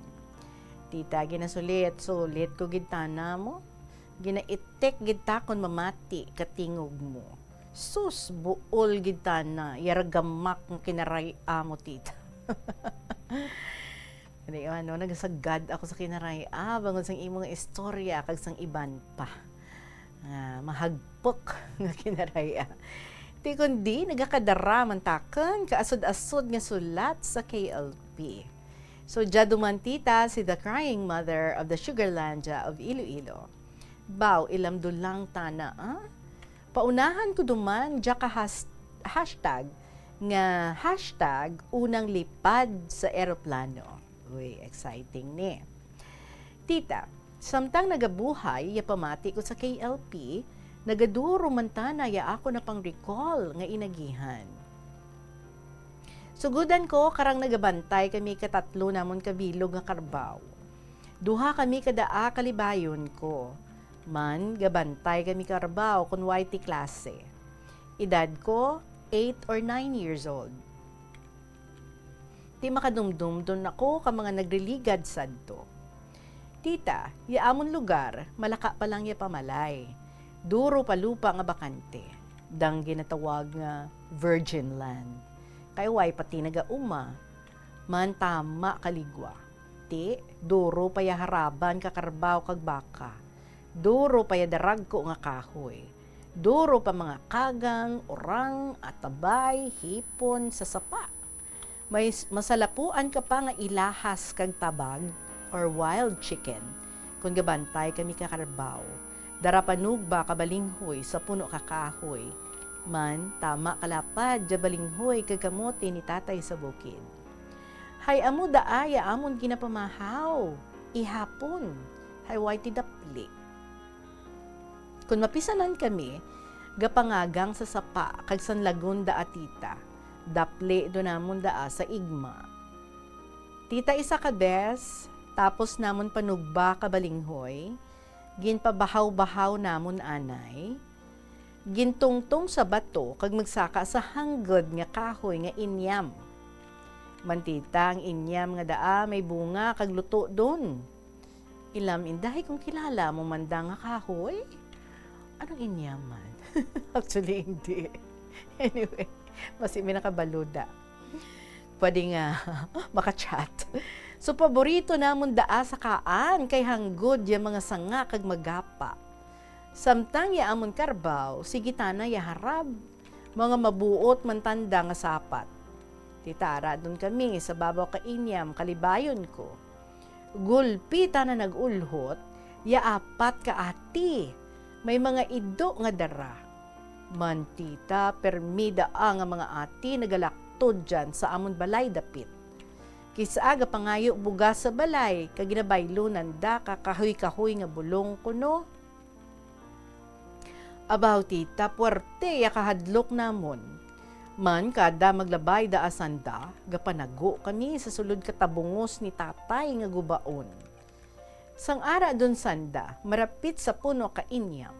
Gahutikay kami kalibayon ko, nga maghipos lang, para hindi kami makita sa ibabaw ka inyam. Engineer, hutik ko, kukang kupo lang. Hutik ko, kupo lang, timayad dyan sa sanga. Hindi ka maghulag. Abaw tita, abi namon, malabay lang ta na sanda, gali ay nakita nanda tong sinugba nga balinghoy namon sa babaw ka bato. Sus, nagpungko sanda kag magkaon, pati anda mga ido, ginpakaon mananda ka balinghoy tita. Kami nga tuyaya ka ba sa ibabaw, kainyam, dumaano dun kahadlok, hay buhay sanda magpanaw. Ginkutot dun kami kapala sa ibabaw. Sige gigyapon ya kupo namon sa sanga. Man, igo sanda maghalin, inubos gid nanda kaon, ya sinugba nga balinghoy. Gid ka mo ginbinlan, ha? Salamat, ay waay kami matalupangdan, nga sige ya kupo sa sanga kainyam. Pagpuli namon, nanugid ako kay nanay, hambal na, ti, insa mahadlok tinyo, pareho tamalang daa nga tawo, ugaring hay, amo daa, anda nga panit, maitumgid, kag halo kag ibid sa talon, nya anda ginadakop kag idapli. Sunod adlaw tita, Domingo, paharap duman kami, medyo manami iya tiyempo. Nag-agi ya eroplano, mataas, pay matunog ya bagrong. Hambal ko sa libayon ko, ano ay handaa ka hanggod, no? Ano ay handaa ka taas? Pero daa ka bilog, yagasakay, tikon maghugpa daa, san udo man daa malupad liwat? Sustita, bata-bata, paano ka ginawa? Hehe. Para mangkutanon nga waay masabat, hay kami lang duha sa haraban kakarbaw. Tita, nagligad ya tinuig, nag-college dun ako, nag-graduate, nagpasar sa PRC board, nagtrabaho, nagpaminata, nagpa-eskwela kakabataan, nga waay pagid maka-experience sakay sa eroplano. May mga training, seminars, jaman lang sa Iloilo. Mag-outing ya pareho ko nga teachers, waay mantako nagasunod, kay hindi kaya kabulsa ko. Mantita, gina-disregard ko anay, ya akon leisure time, para makabulig sa kahinablusan nga naga-eskwela. Every time madumduman ko ya inagihan karang una, do nagayuhum ako. Ya eroplano, way ti orasan ya agi sa kahawaan. Kapin pa kung gabi, makita gidya suga nga nagaigpat-igpat. San o paayhan ako makasakay? May tsansa paayhan? Pamangkot ka isip ko. Tita, 2 months before ya akon retirement sa service, ang akon mga hinablos nga sadtuan ay ginpangbuligan ko sa college kag subong nagairimaw dun kami sa isa ka school assigned. Nagplano sanda nga matrip kami pa Cebu. Ma-visit kami sa mga matahom kuno nga tourist destinations including Simala Shrine sa Cebu. Nag-aramot-amot sanda including sa iban pagid nga mga co-teachers. Nagpabook kami ka plane tickets early. Mantita, tanan sanda, way pa man kasakay sa eroplano. Excited ang tanan. Nag-save para may baralonon sa trip. Samtang nagahirapit ya date ka amon flight, nadumduman ko duman ya mga paramangkutanon samtang kami nagapaharab sa bukid. Tita, panahon lang gali ang makasabat kaakon paramangkutanon. Ara dun ako sa sulod ka eroplano. Nagasakot ya kulba, excitement, kag happiness ko sadto nga oras, tita. Nga karang una, ginalantaw ko lang sa mataas ng kahawaan. Nga akon lang ginapamatian ya bagrong ka eroplano, nga ginasundan lang kapanurok ka mga mata ko, ya igpat-igpat kasuga na sa kagabihon. Apang subong, ari dun ako, sakay. Tita, waay ti imposible sa kabuhi kataw. Makatalanhaga, daabala tita nga nagalin ka sa pinaka-grassroot, nagantos, naghimakas, naghandom, kag nagampo nga magmadinalagon. Kag nasundan pa tita, ya akon flight. Sang ang ako nagot nga anak, mapalaron nga nakapasar sa medtech board exam. Nagpromisa kami ni tatay na nga matour sa Cebu. Gani, natumanggid. Amo ato ang ikaduha ko nga flight. Kagkabay tita nga masundan pagid kung kaluuyan lang kaaton mahal nga Ginoo. Panglawigon pa, tauan ti mayad nga lawas. Tita, may ari ako binalaybay nga ginsulat. Luyag ko man i-share sa imo programa. Mantita ginalingaw ko lang ya akon kaugalingon doon mag-o ako nga way dun ti ubra. Sa akon paghangaw-hangaw sa palibot, katahom akon makitaan, kalipay sa dughan gindulot, bukid sang bayoso sa diin, una na akon nga ginlibot, akon mabatian, ang bahanon sang kapispisan nga malulot. Akon nga ginusoy, dalanon padulong sa aton banwa, madamo ang pagbago, malapad nga tulay, kagarsada, produkto sa kaumahan, paray, mais, tubo kag iban pa, madasig ang negosyo kung ikumparar naton sang una. O San Enrique, banwa ko nga natawhan, perlas ka nga nagabadlak, madasig ang pag-uswag, imo ang dunang manggad sa kabukidan kag sa kaumahan, diretso ang produkto sa moderno kag matahom nimo nga tindahan. O banwa ko, madamo na ikaw sang ginbag-o, matahom ang imo palibot, may dalagko ka na nga mga edifisyo, kanami tulukon, mga proyekto nga para sa tawo, initanan na himo, pinaagi sa lideres nimo nga sinsiro. Ang imo 28 kakabaranggayan, madasig ang pagsanyog, malapad nga gymnasium, sa Ila Plaza imo ginpatindog. Semento nga dalan, elektrisidad, ara na nagalibot. Halos tanan nga kinahanglanon, sa amon mo ginpalabot. Daw anong ikaw kamapinalanggaon banwa ko. Eskwelahan sa kabaranggayan, imo na karon gin kompleto. Halin sa primarya, pakadto sa elementarya nga grado. Na benepisyohan ng tanan, ilabi na kami nga mga pigado.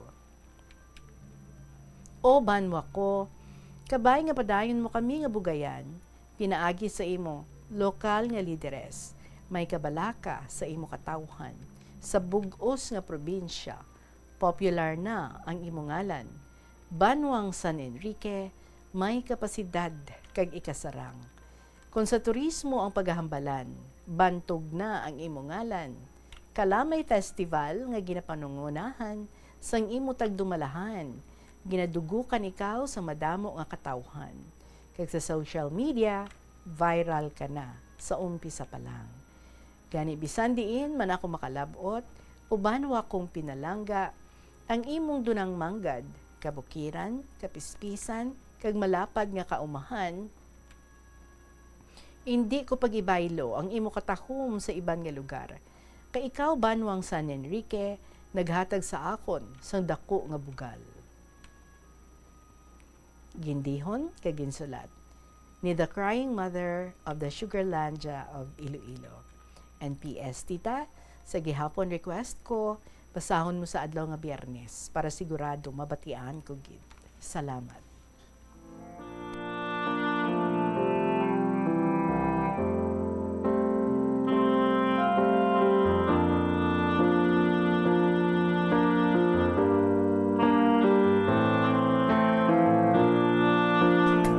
Abaw madam, may abilidad gali ikaw sa pagbinalaybay.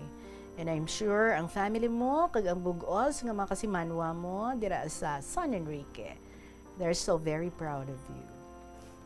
Te, flight kaliwat. Subong mga local, wala nga mga destinations, ay who knows? With the Lord, nothing is impossible. Di bala, who knows, next flight, next destination, sa abroad na. Sagwa na sang pungsod. Magpaliwaliwa sang husto. Salamat gid ha for another beautiful story nga gin-share mo diri sa kahapon lamang program The Crying Mother of Sugarlandia of Iloilo. 40 minutos makalipas ang takna ng alas 2. Magapunong balik kita with more stories nga ihatag sa inyo pagkatapos ng pila ka mga importante nga mga pahibalo. Agud makalikaw sa food poisoning o kung paglain sang tiyan, sundo ng ining mga pahanumdom sa pagpreparar sa mga pagkaon kag ilimnon. Manghugas ang kamot kag ipabili ng katinlo antes kag pagkatapos ang paghimos.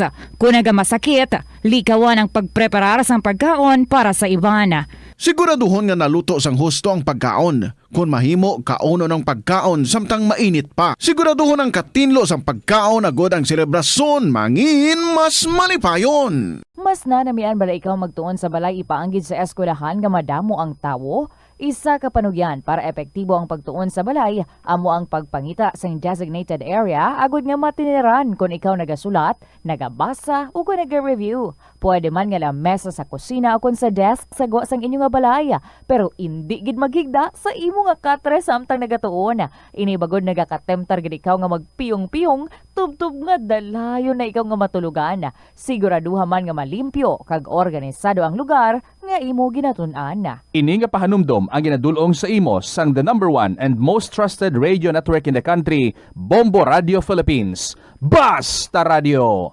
Bombo! Kung ikaw isa ka chess lover, yaring pila ka brain benefit sa paghampang sini. Kag kung wala ka nagahampang sini, umpisahin na. Suno sa pagtuon ng paghampang sang chess makabulig likaw sa Alzheimer's disease. Bangod ang utok nagatrabaho kaangay sang muscle. Plus Wala di Iloilo. Billboard of Activities for November 2 to 8, 2025. Ang Nobyembre 7 among first Friday of the month. Ang 3 sa 12 ka mga promesa ni Jesus nga ginhambal pinaagi kay Sister Margaret Mary Alacoc para sa tanan nga mga devotees sa Sacred Heart of Jesus. I will establish peace in their homes. I will bestow abundant blessings upon all their undertakings. I promise you in the excessive mercy of my heart ngang akon all-powerful love ay igahatag sa tanan nga magabaton sa Holy Communion sa first Fridays sa 9 ka consecutive months ang grasya sang final perseverance. They shall not die in my disgrace nor without receiving the sacraments. Ang akon divine heart among ilamangin na safe refuge in this last moment.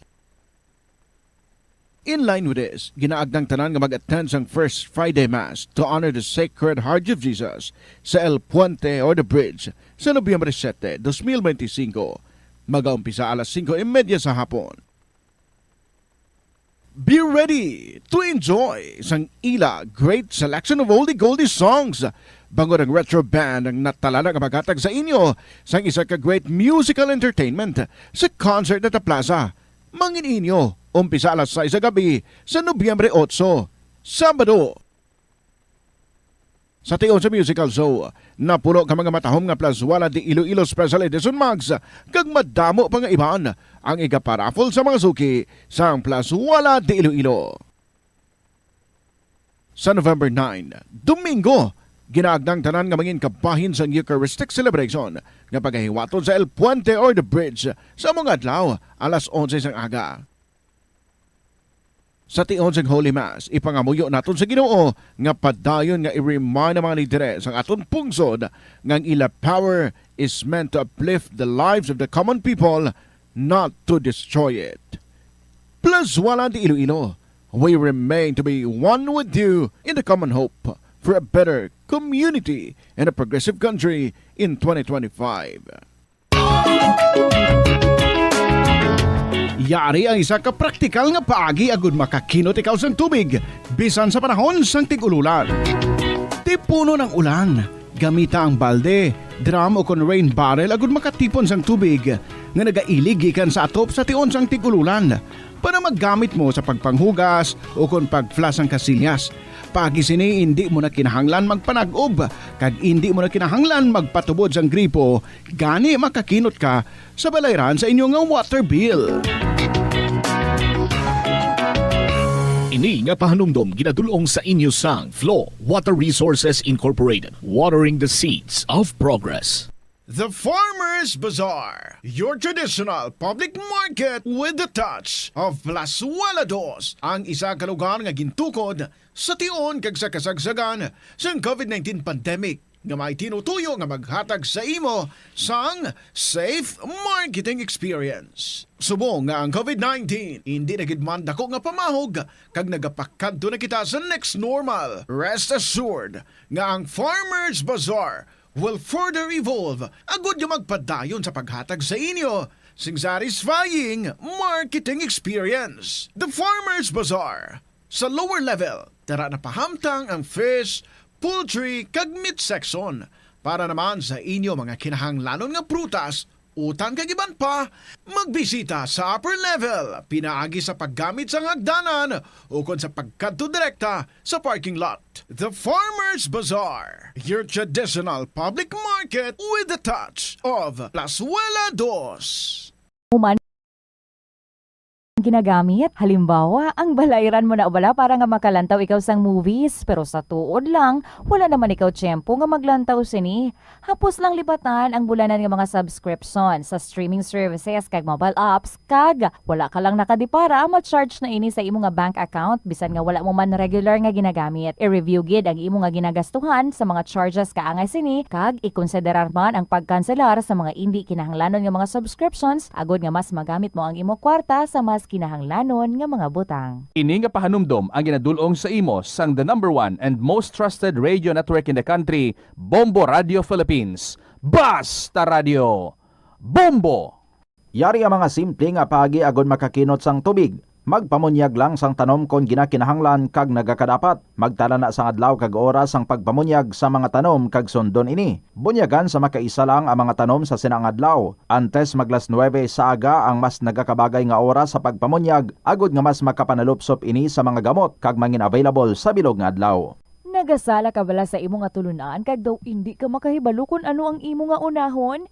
Kung magtuon ikaw, siguraduhang anay nga nakakaon ikaw sang maayo, agud nga maka-function ang imo nga utok. Kung gusto mo ang snacks, siguraduhan man nga na-preparar na ini antes pa man ang imo study time. Bangod basi, mawili ikaw sa pagkuti sang imo nga pagkaon kag 2:47 ang ato nga oras dili na makita sa sulat ni Ningni of Lambunaw. Dear Tita Regine.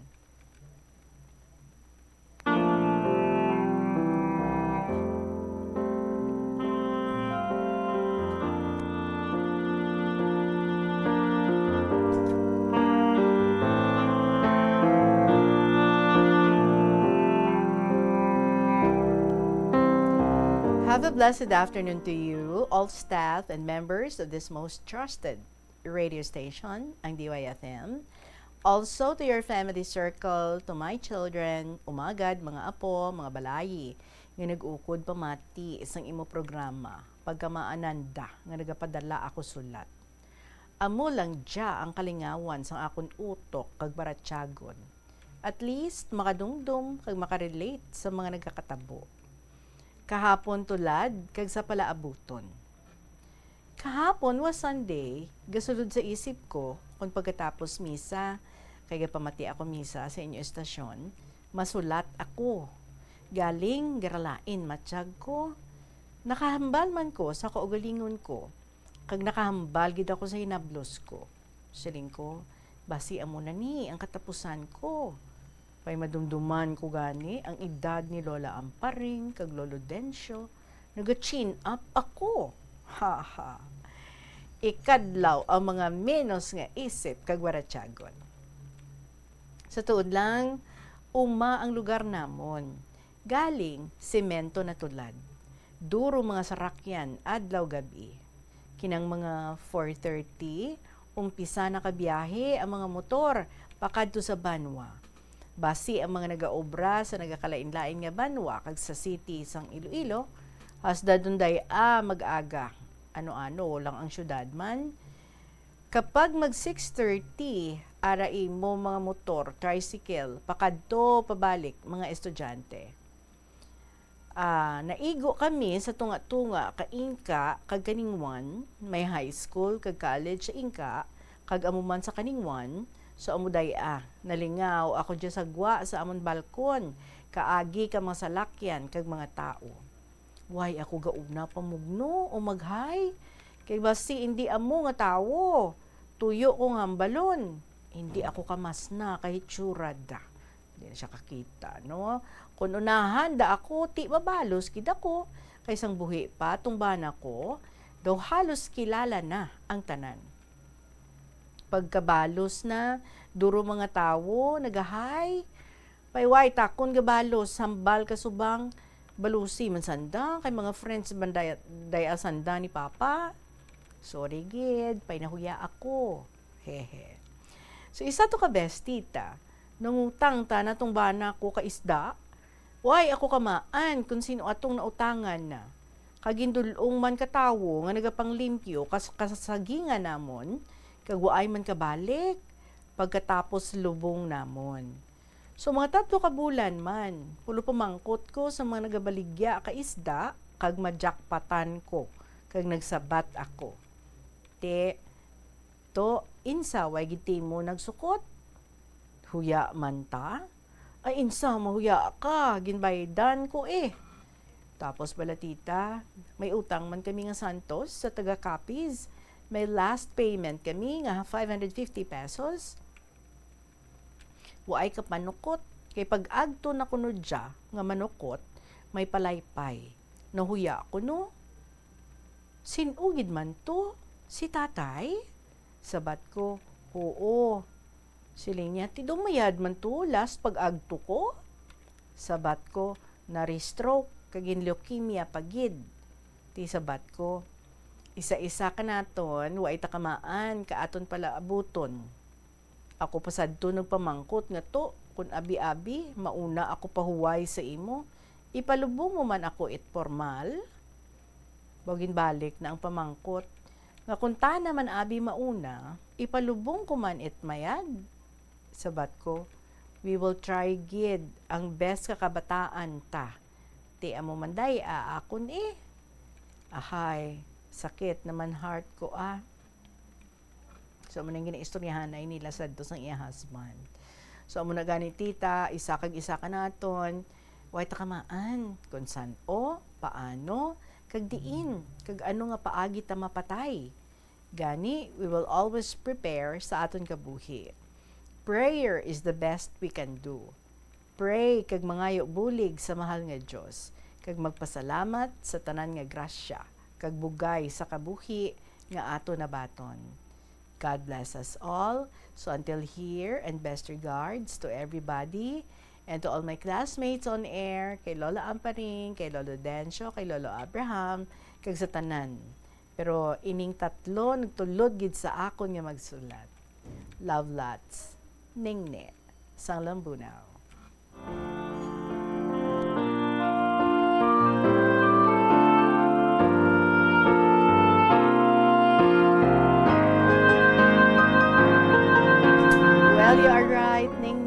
kita kabalo, no? Kung saan o kuhaon ang kabuhi, nga pakulam lang sa aton. And the best thing to do is to prepare and do good sa aton nga isig kapareho. I am really very happy, no? Nga at least subong, may ginakawilihan ikaw, may ginakalingawan ikaw dira. And then, plus nagdamo pagidgali ang aton nga mga tagpalamati dira sa inyo nga lugar. Ila binigid sa mga kaparyentihan mo, sa imo nga mga kumari dira, kay tinabalaan nila, no? Nga nag-join ka diri, kag nagka-continue ikaw sa pagsulat diri sa KLP. So kabay nga ti sila, mahagadan mo man, no? Ma-inspire man sila sa mga nabatian nila nga mga istorya, ila binigid mga stories mo, gina-share diri, nga sila man. They're also invited nga mag-share man sa ilang makasaysayan diri sa kahapon lamang program. And that's so very easy to do. Ambalon mo sila, ha? Pwede nga ma-email ang ilang mga istorya or pwede man nga sulaton ina. Kaangay sang imo, nagasulat gid ikaw almost every day of your life. Samtang nga ara ikaw, nagapaayo-ayo ikaw, no? Sang imo nga leg nga na-fracture. And we continue praying para sa imo madasig nga pag-ayo sa pag-heal sang imo nga leg para nga back to normal ang mga activities. But for the meantime, nga ara ka pa dira, nagapaayo-ayo ka pa, continue giving us beautiful stories and sharing ang mga kahapon nga mga nagliligad. And kabay, no, nga ti ma-influence mo man ang mga friends mo dira, ang mga paryente mo, kumari mo, hindi ba, nga mag-join man diri sa kahapon lamang program. Pwede gyapon nga isulat ang mga kasaysayan and then ipadala lang sa kahapon lamang program. DYFM, Bombo Radio, Iloilo, Sky City Tower, Maple Street, Iloilo City. Magabalik kita, it is now 55 minutes after 2 o'clock. Nga tapos na ang imo nga olobrahon sa sulod sang balay para nga makalikaw sa interruption kag para sigurado naman nga maka-relax ikaw kun matapos mo na ang pag-review. Ini nga pahanumdom ang ginadulong sa imo sang the number 1 and most trusted radio network in the country, Bombo Radio Philippines. Basta Radio Bombo!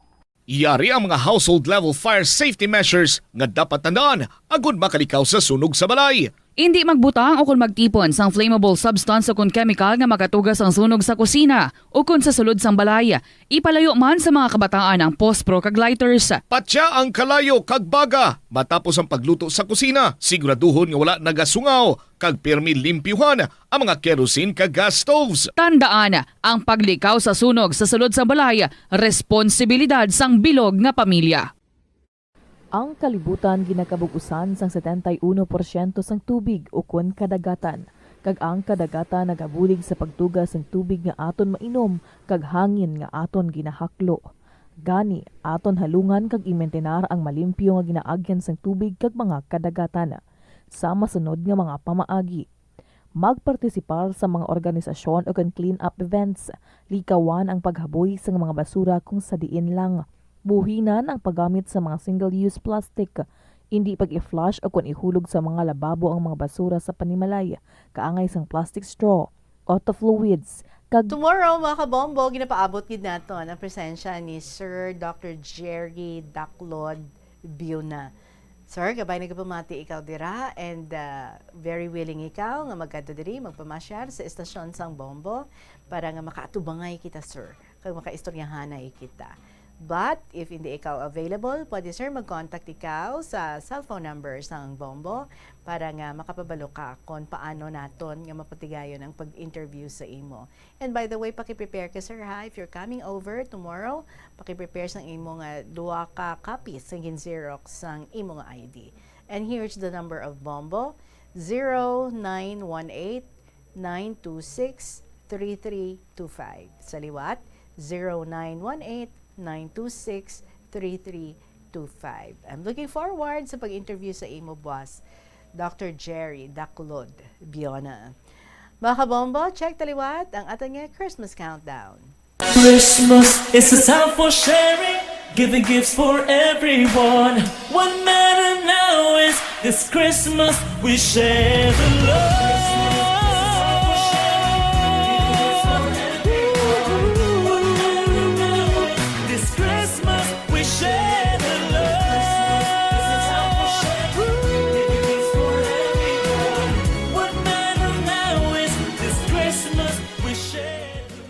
Mga kabombo, 48 days na lang kag Pasko na. And for the meantime, sa mga mahilig sa mga dramas, syempre naghulat na. Mga dramas every afternoon after sa KLP, Tuyang Armitanya, Provincial Jail, kag ang Dear Diary. And just before I go, ang Bombo Radio Philippines nag-ugyon sa panawagan sa Catholic Bishops' Conference of the Philippines para sa tanan nga magsuksok sang puti samtang nag-attend sang Sunday Masses, as well as mag-display sa mga white ribbons sa ila panimalay, sa mga salakyan, sa mga public places, humalin Oktubre, Tubtub, Nobyembre sang sininga tuig. Ang pagsuksok sang puti is a call for transparency, accountability, and good governance kag mabaskog nga panindugan against corruption to cleanse our nation from sinfulness. Maraming salamat sa inyo tanan. We have no more time left, but I'll be seeing you again tomorrow, God willing. Sa gihapon ninyo, alagad si Tita Regine para sa kahapon lamang program. Salamat, kid. Good afternoon, and God bless.